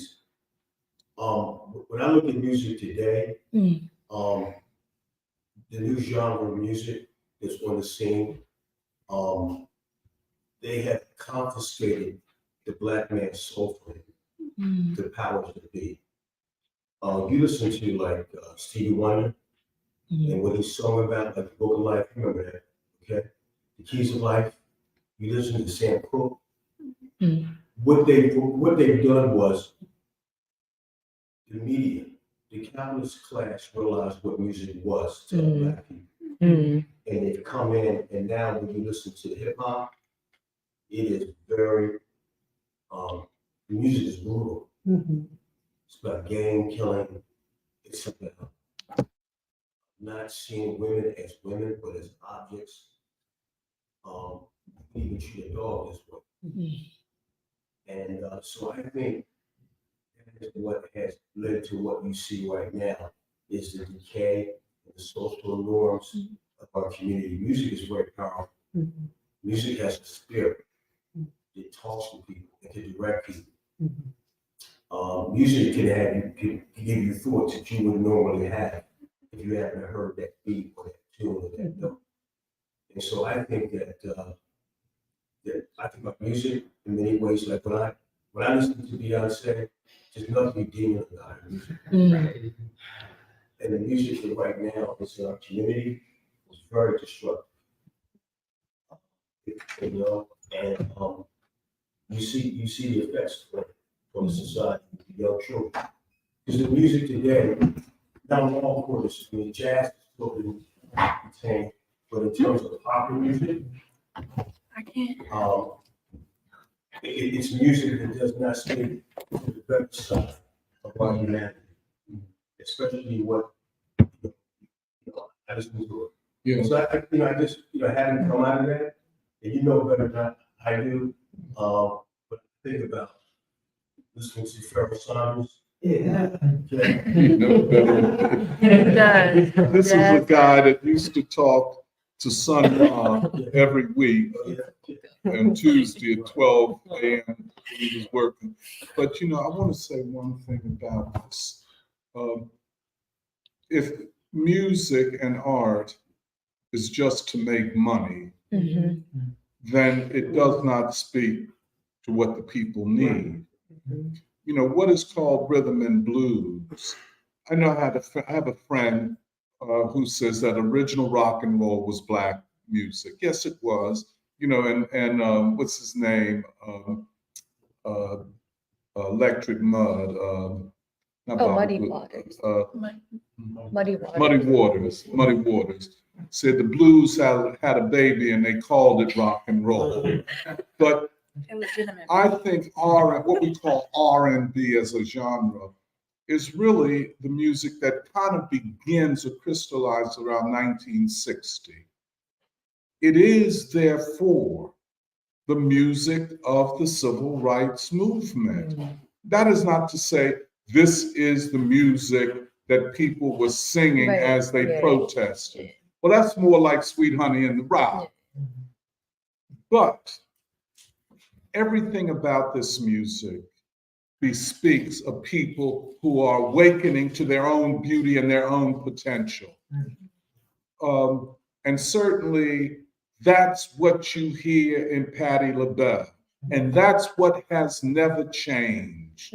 She is singing with the same spirit, the same commitment, the same vision that I am a Black woman singing for Black people. There is no two ways about it. That doesn't mean they're not white people who appreciate her music, but they don't appreciate it like Black people do, because she is singing to Black people. And that's what you saw when she came out and greeted her audience, and they gave her flower bouquets and patties.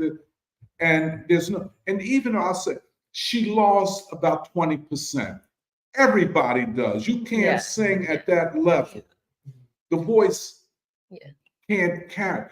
But, and I knew it, but she just used a different technique because she sings high notes. And that's her specialty. But,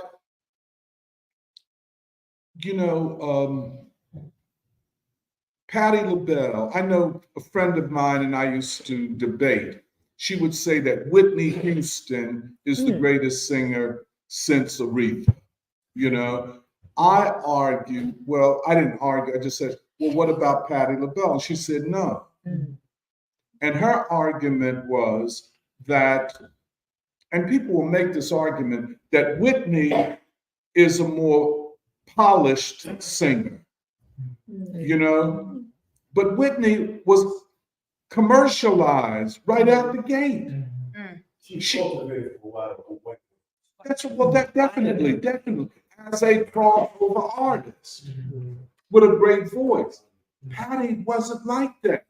She starts out Patti LaBelle and the Bluebells. Hold on, let me just make my point. Then the next group was called LaBelle. And then she went on her own, Patti LaBelle. And I don't think there was any writer when she left LaBelle, Nona Hendrix and Sarah Dash, which was a 3-woman group. But the Black romantic idea, if you take the blues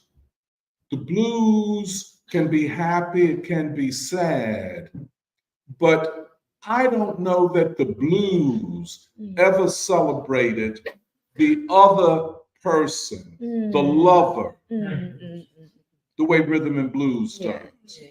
You take jazz, you take the great Ella Fitzgerald. She sang, and most jazz singers of that jazz era, they sang what they called standards, which much of it was written by Jewish songwriters and composers who came from Russia and the Ukraine and had also been involved in what they call Tin Pan Alley, the Borscht circuit up in upstate New York. And these were almost throwaway songs that the genius of Ella Fitzgerald is to elevate that music, those songs, to art. That's what she did. But with R&B, Poochie is writing his own stuff. Poochie, William Hart Muhammad, he's writing his own stuff. And he will say, when I was saying La La means I love you, I was really, without knowing it, channeling Allah means I love you. Isn't that interesting? Or John Coltrane, A Love Supreme, originally titled Allah Supreme. So when they're saying A Love Supreme, you listen, Allah Supreme. I mean, what is, so here we have this. And Philadelphia is one of the strongholds of rhythm and blues. Not Detroit. Nobody can ever be Detroit. You got Aretha Franklin and Stevie Wonder and Marvin Gaye and I mean, it's just everything is a home run. However, the sound of Philly is different than the sound of Detroit. The sound of Detroit was more intentionally crossover. And that made, contradictions, Stevie and Barry Gordy, Marvin Gaye and Barry Gordy. But it was Philly is not, we didn't take that deep bass out of it. Or it was still apparent that these people came out of the church. Patti is so great. Her church, Beulah Baptist Church. Patti from West Philly. Most of the R&B is from North Philly. Delphonics, West Philly too. But most of it is North Philly.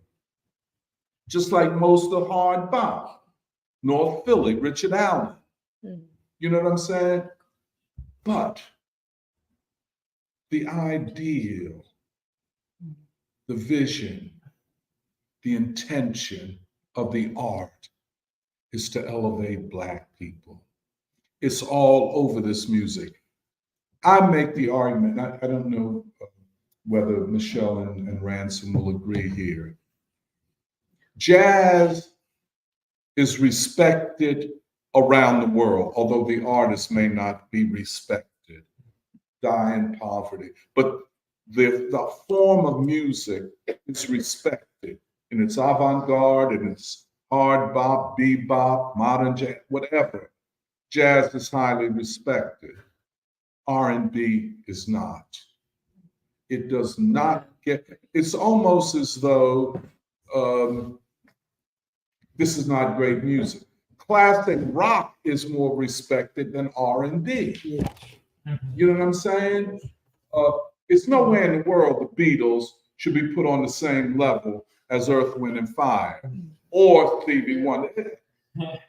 Although they wrote some good, Eleanor Rigby, I mean, I'm down.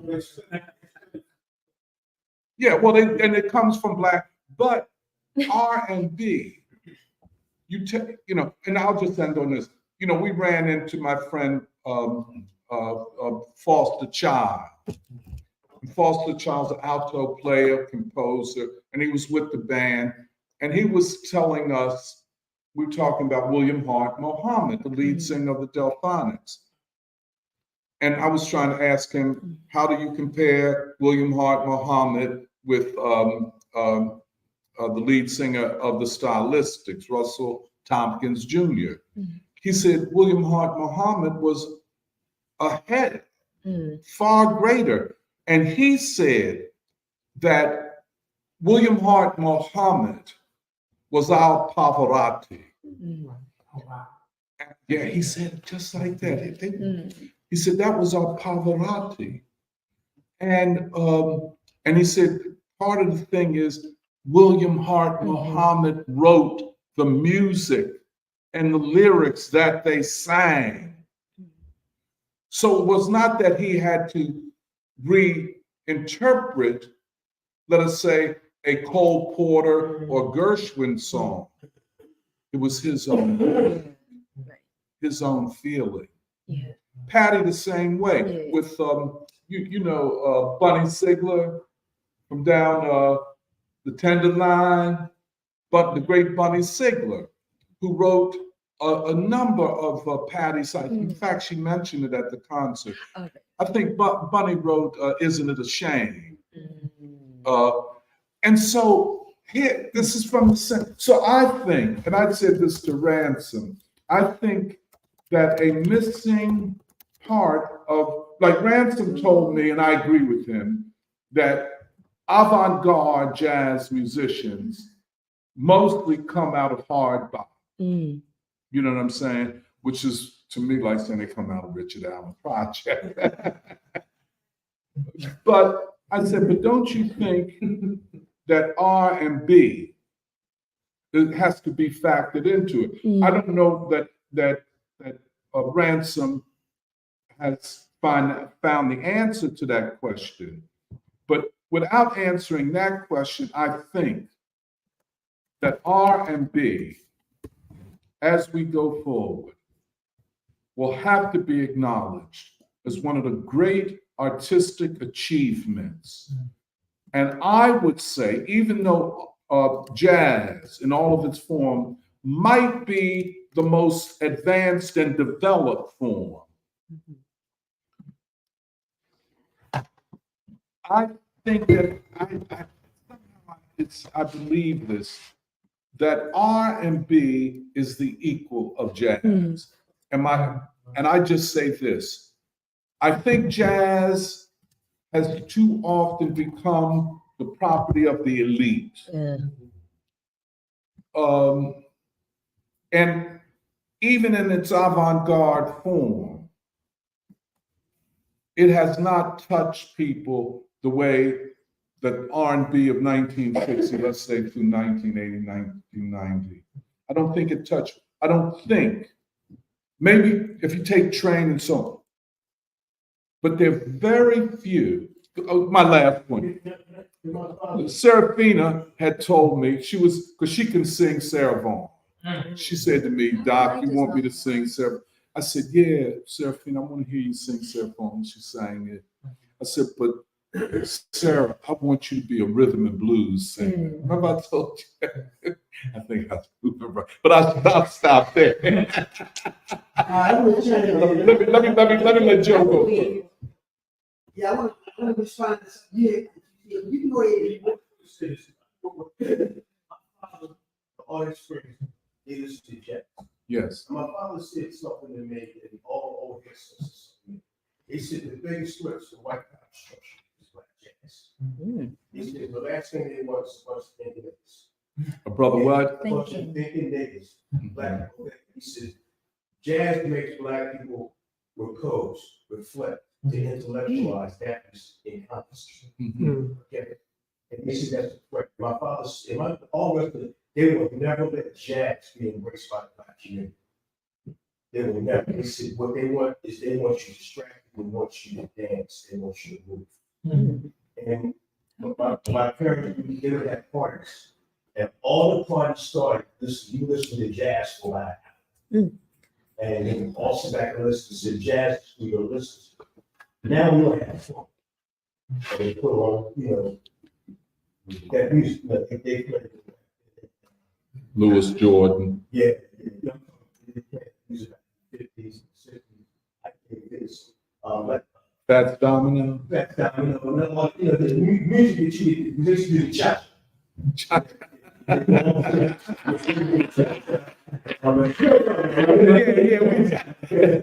hate to admit it, but yes, I do.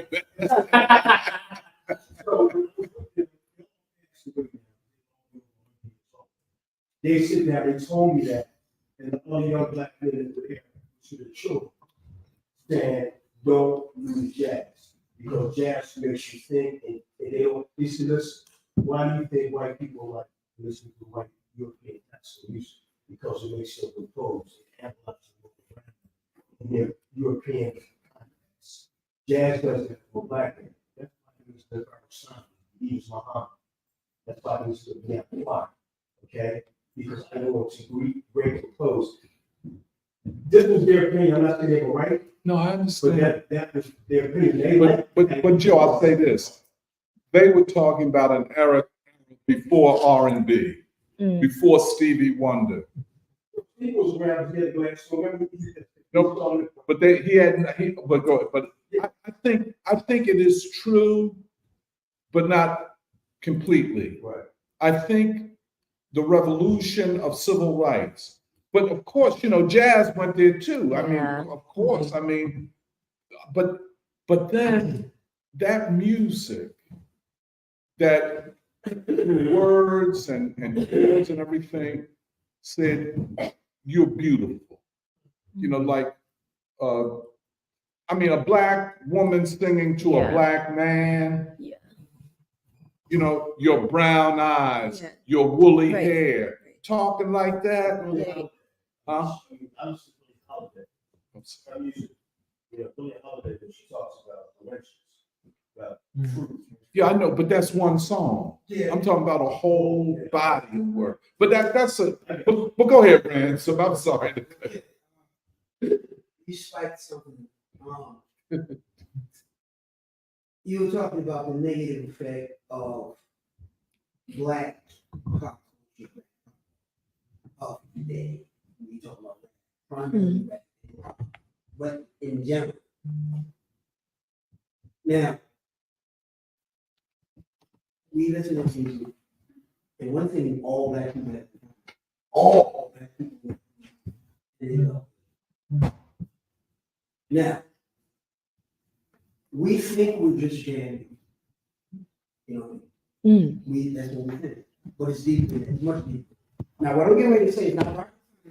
It's just that it was never broke down. Anybody can understand. We need jam to any kind of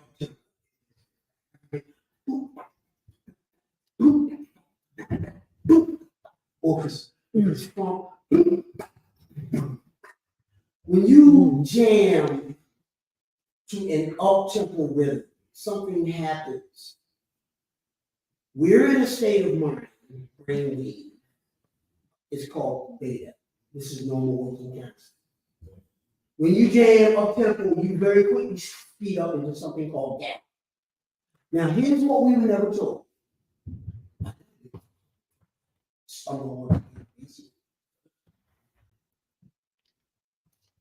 With beta, normal waking consciousness, everything is speeded up from beta, in the case of gamma, or slowed down. And you do the yogic deep breathing exercises for 30 minutes, 4 seconds in, 4 seconds out,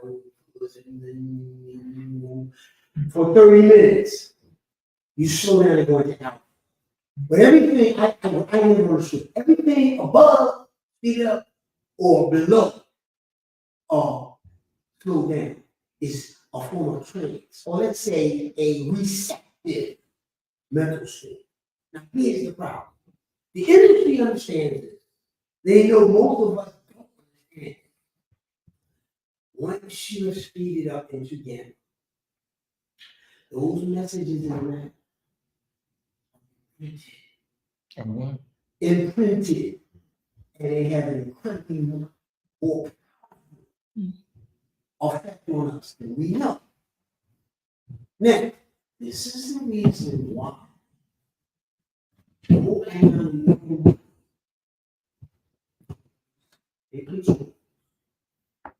Media, industry. So, but the thing is, this is anybody can understand this. And if they understood this, they would make different choices as to what they expose their kids. There's something to think about, and not to get too deep, because the deep stuff, like I said before, this deep stuff like the hit and quit. What's the well, yeah, man, and I was thinking about that, and I've been thinking, in my opinion, somebody will live with this, with a few exceptions. In my opinion, culture is where has not been art since 1977. And that was the year because It used to be against the law for you to own so many radio stations. And then they changed the law. Oh, right. Changed the law where now you can buy all the stations that you want. Back then, I'll give you time. 58, all the way up to as late as 77, by 77. All of the DJs all over the country had playlists. But before that, they could play whatever they wanted. They could play James Brown, the pygmy people of the Ukuru forest. They could play all. Now, the industry controlled the economics of it, but they were totally out of control with the artists. The artists did all creative. Why? Because all it took was for this DJ to hear it and like they made the decision. They totally put it down. Now you can only experience that. You can experience that.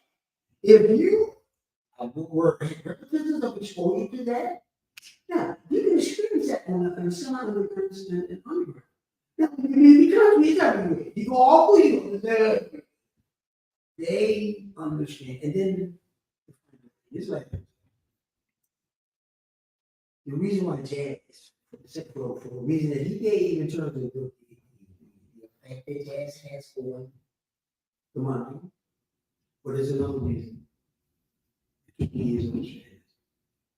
You cannot give the high culture of a people a status that you are unwilling to give them. In Europe, it's not a problem of black people getting a different image of themselves in the world. Why? Because black people in Europe are a minority. So they can afford the luxury of giving the black artists their true accolades. So that's all. That's all. That'd be great. I want to think about this experience and compare it to times a couple of us when we were living in New York before we became school. We went to see a Rocky Coltrane at Blue Note in New York City. And comparing that to this, I'm not putting that down, but there's something special about Philadelphia that does not exist anywhere else. And there's something special about Patti LaBelle and Black Swan that doesn't exist anywhere else. In New York City, I felt that they were trying to get us in and out of that place as quickly as possible so they could help out a few more shows. I know the music was good, man. The music was good, but it couldn't have been what Patti LaBelle did for us here, because over there, the audience was like, it wasn't a black audience that was from New York City that was connecting with one of their own. It was a lot of different. It was a diverse audience, but it wasn't the black people of Philadelphia connecting with their artists. And so it was you start talking about that commercialization. That's what I felt that they were able to do in that experience at Blue Note compared to here in Philadelphia. And I got to get a peek at a previous era where there was a struggle and there was a music that said, black men, you are somebody, you can rise to the occasion. And so, yeah, our parents, some of us, my parents, they might have wished that we had went to like a nicer city.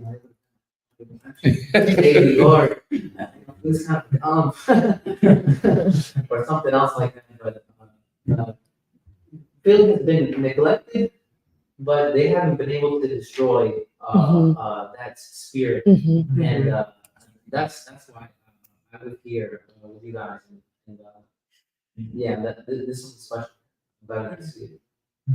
Go ahead, Emily. Oh, no. He does it every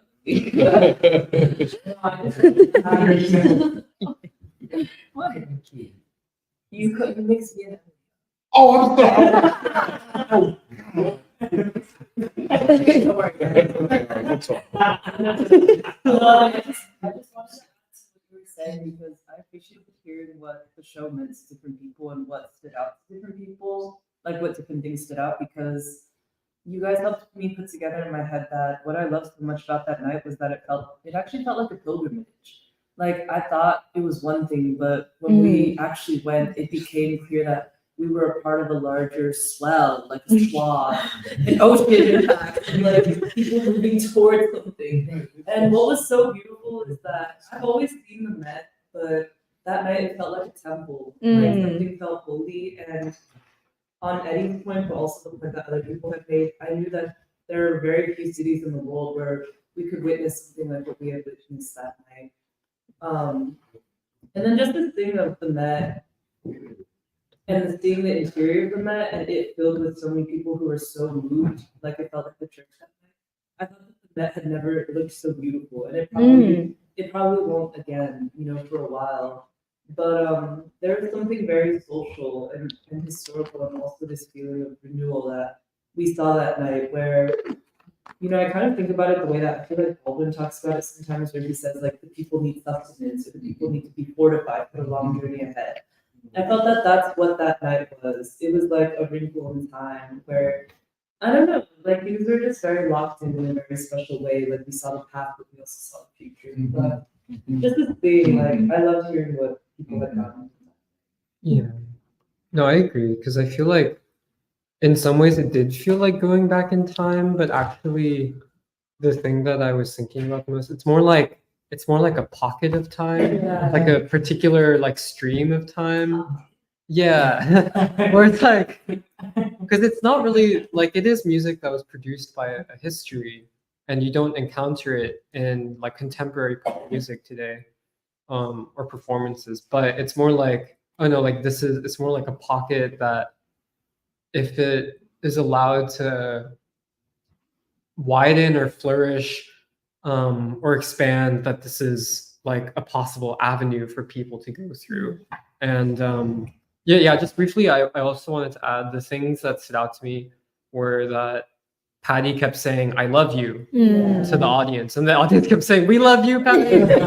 I never, no, it's like, it was, the reason why that stood out to me is I feel like growing up as a young person in America, you never see pop stars who behave that way. It was a totally different, it was like a tectonic shift of how I pictured like a star, like a musical star, like, or an icon even.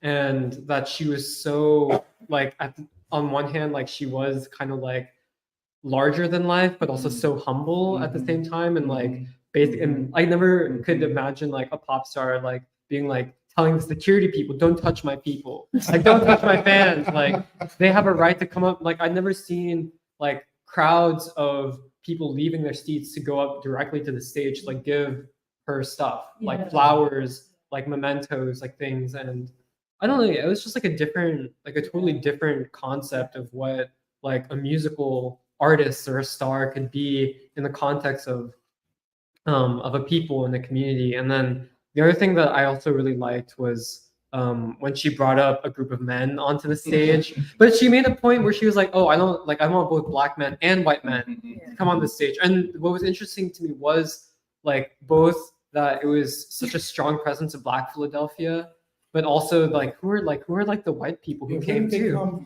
Yeah, where did they come from? Yeah, and like, but you can tell people. But it's like almost the way that she related to them was one like a man-woman thing, but also it was like in some ways, you know how Baldwin talked about like Black people are like the older siblings of white people. That was kind of like the way that I was processing it, where it's like let me take your hand and like lead you somewhere, but she's like also like no nonsense, and it's like. She's like, when one dude started dancing, she's like, "I didn't tell you to start dancing yet." And she's like, "Can you think?" Yeah, I don't know. It was just very. The other thing was, last thing was, I think I laughed more, like because Patty's really funny. Like I laughed more just like in that night than like I don't know, maybe like last year or 2 years ago. Like we went to go see Jimmy Dore, the famous comedian of the alternative media stuff. But I think I laughed more just like from Patti LaBelle's like humor and jokes and like natural humor compared to like an actual comedian like Jimmy Dore. And yeah, it was a lot of fun, but it was really nice, I think, because it gave a picture of Black Philadelphia and how much like people felt like they were part of like the same family almost. where everyone's like, yeah, this goes back to earlier conversation where everyone speaks like the same language. And it was really a privilege to be part of that. Yeah, I felt the same because I know Doc has often said that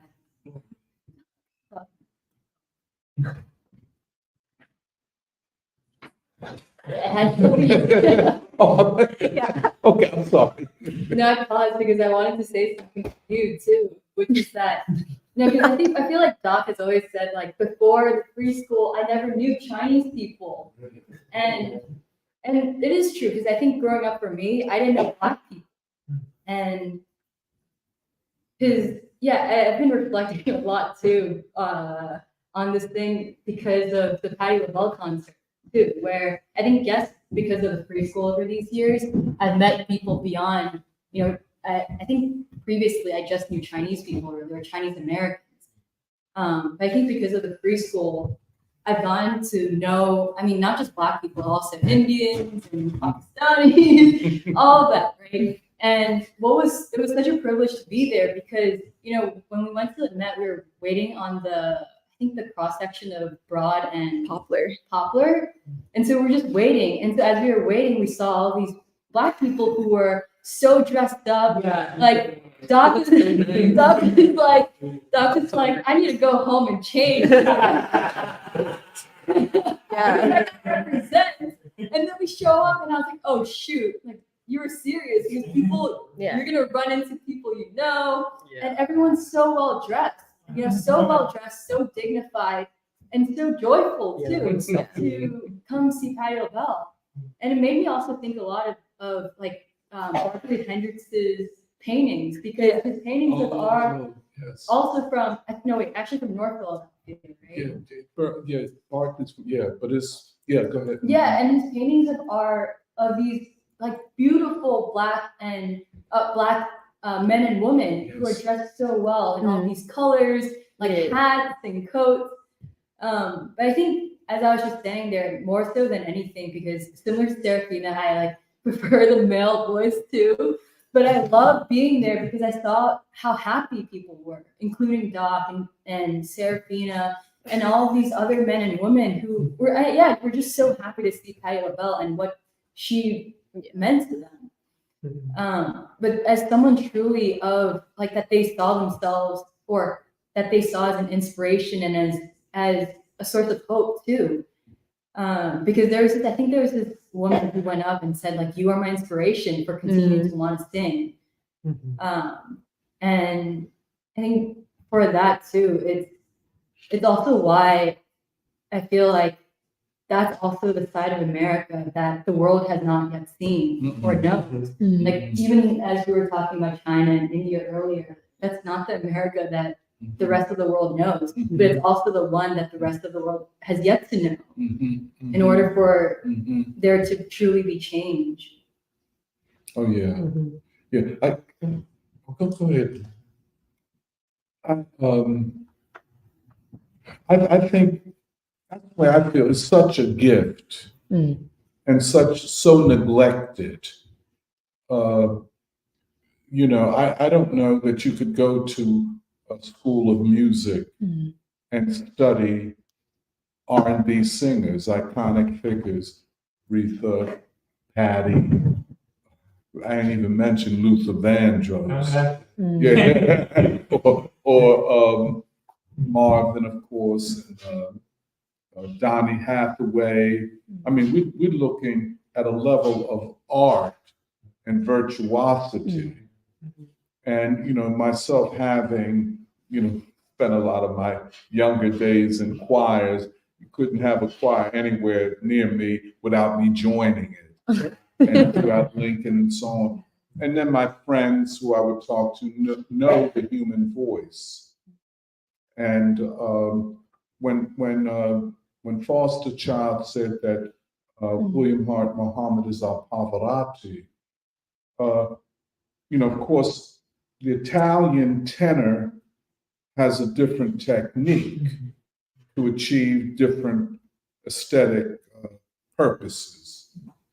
But it's not superior to the Black male discovery of the multiple facets and artistic nuances of the falsetto voice. I mean, a lot of times it's not, a lot of people don't even call it falsetto anymore because it's not a false voice. It's a voice coming from a different place physically, And the other thing, when you hear these artists, and especially take a Patti and you take that Oprah, and the multiple lyrical and musical regions that she explores, it ain't just like you come in and the producer and the writer tell you sing this. You have to have something here and here to sing what she is singing. Just like you talk about little girl. I'm just your little girl. And you listen to, that's why those women are running up. They've heard this all the time. And then, just like with Baldwin, one of the great human humanity is love. And part of it is romantic love, although Baldwin doesn't leave it there and doesn't really deal with it that way. It's interesting. But for her to sing a song, Isn't It a Shame? That's a 5-minute song. And it goes through different moments. Believe me, anybody that sings a note knows how difficult that is. Here and here. It is very complicated what they do. Very complicated. And I was just going to say one other thing. I know, because Serafina, she can sing, Sarah Vaughan, she can sing a lot of different styles. But I'd say, hey, Sarah, rhythm and blues, Patti, Nita Baker, the whole, that singing they doing, and then it comes dead out of the church. So it is organically part of Black folk. We hear it. And that's why it takes 30 years for then a white audience to hear it. It literally takes that. Am I wrong about that, Joe? Like Patti come out in 1960, 1959, and it takes 45 years for white people to say, oh, I understand. But we knew it from the start. We knew it. We heard what, and see, I know that if you go to any school of music and they teach voice, they teach the standard is the classical European voice, be it soprano, tenor, baritone, whatever. And then they might study jazz singers, maybe Ella, Sarah. I don't know about Dinah Washington, you know what I'm saying? Billy. But then I don't think any of them study a Patti, Aretha, and just a whole body of others. And they have made leaps, artistic leaps. I know, Emily and Allison say they prefer the male voice. Can I ask you, do y'all like the falsetto or the? I prefer female voices. Oh, you prefer? Oh, okay. Oh, you abandoned Allison. I never said I love the male. But what do you prefer, the falsetto or the more natural? The natural, yeah. But You got Barry White there. Oh yeah, Barry Can't White. be Barry White. Barry White. Who is that? No, Barry White. Barry White? You consider him white? No. No. You can't do that. Yeah, Barry White.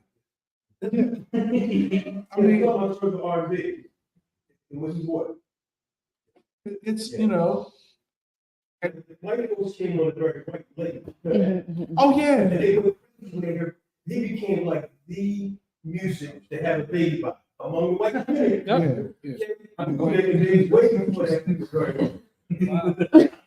And then I'm not going to even mention Teddy Pendergrass. When he came on, you know what I'm saying? And but that's what it's a body of art. And that I agree with that. The world hasn't heard it yet. Now the Chinese haven't heard it. The South Koreans, the Filipinos, and they've been singing it. People from Singapore and shit. I mean, I'm saying, wow, how'd y'all learn this? You can see it on YouTube, but Okay, I think we should end soon. Okay, fine. 2 more comments and then we're ending.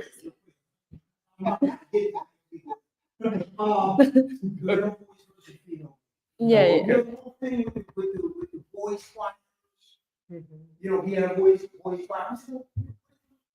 What it is, the female voice and the male voice at that age, that female voice can hit those notes. The male voice at the same time can also hit those high notes. But there is a fullness or roundness of tone that doesn't exist in the female voice. The problem is his voice is good. His hormones are going to change. His voice is not going to have it. Now, a real good falsetto. There is a tonality or fullness of sound. That's true. That you don't get in a natural tenor that actually whose voice goes that high. So falsetto is a whole nother. Well, that's true. So that's what you were saying, but you didn't. But you're absolutely right about that. And the great falsettos of Pucci, William Hart Muhammad, Bill Bailey, the great falsetto is exactly what you said.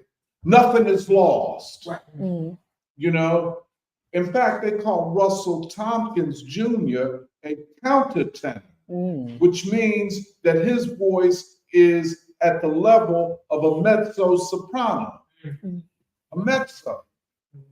It's very fascinating. It is. It really is. Very fascinating. But the tenor is always the romantic voice, or generally the romantic voice in opera. That's why the Italian tenors are so important. But so when they went because if you talk to William Hart Muhammad, his voice is like mine, it's baritone. But then when he sings, and the same with Russell. Yeah, that is amazing. Pavarotti. Yeah. They come together. I never heard that. Yeah. But that tenor, and but then you have men whose voices remain very high. That's why they got a countertenor. That's what they call a countertenor. And now Russell is in and out of quote falsetto and natural. But by the way, there's not the female voice does not need a falsetto. Falsetto is a voice almost exclusively men. And when you think about it, the greatest exploration of the falsetto voice is in Black R&B. Okay. Wait. Danny had a comment. Then we should. And so I heard him sing with that one. I didn't really go up to James Brown and sing that. No. You got to hear it when he sings with that right. It's a man's word.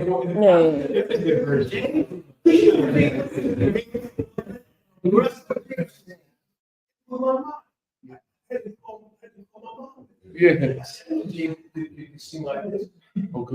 No, Danny has a comment. Danny has a comment. Then we should end. Say what? Okay, Danny, last comment. Oh, go. Oh yeah, this conversation took me back to Mary Barrage Blues. Yeah. And that's one of the books where I was funny dictionary so many times to look up the scientific musical term. And then when I read Mary Garabi's autobiography, it struck me as almost a liberation, Black liberation perspective, almost closest thing to the liberation of the English language from centuries and centuries of oligarchs and their artists. That class had been fighting the English language.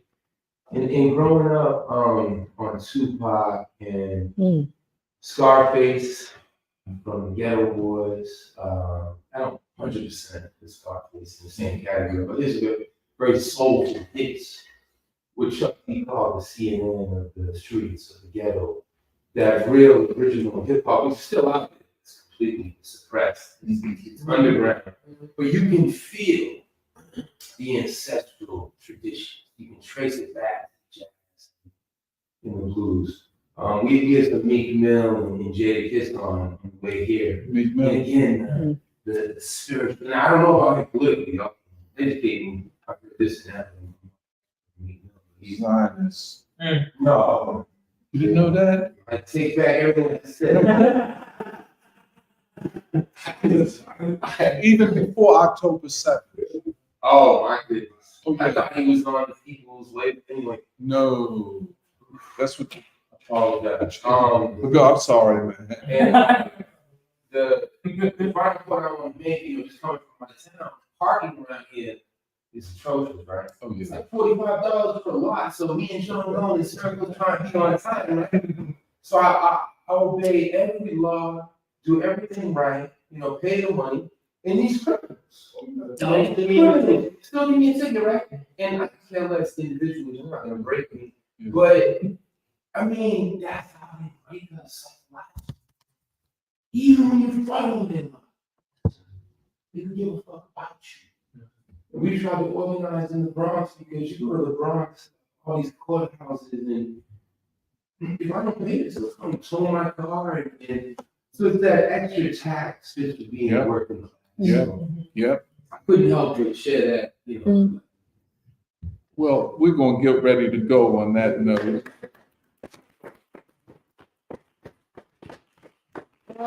Before we end, so the next 2 weeks the church is closed. So we'll discuss the plans. Like we'll keep everyone updated on the plans for free school for the next 2 weeks. So, but if we don't see each other, happy holidays to each and every one of you, and happy New Year. Yeah, I agree. Bye everyone online. Bye.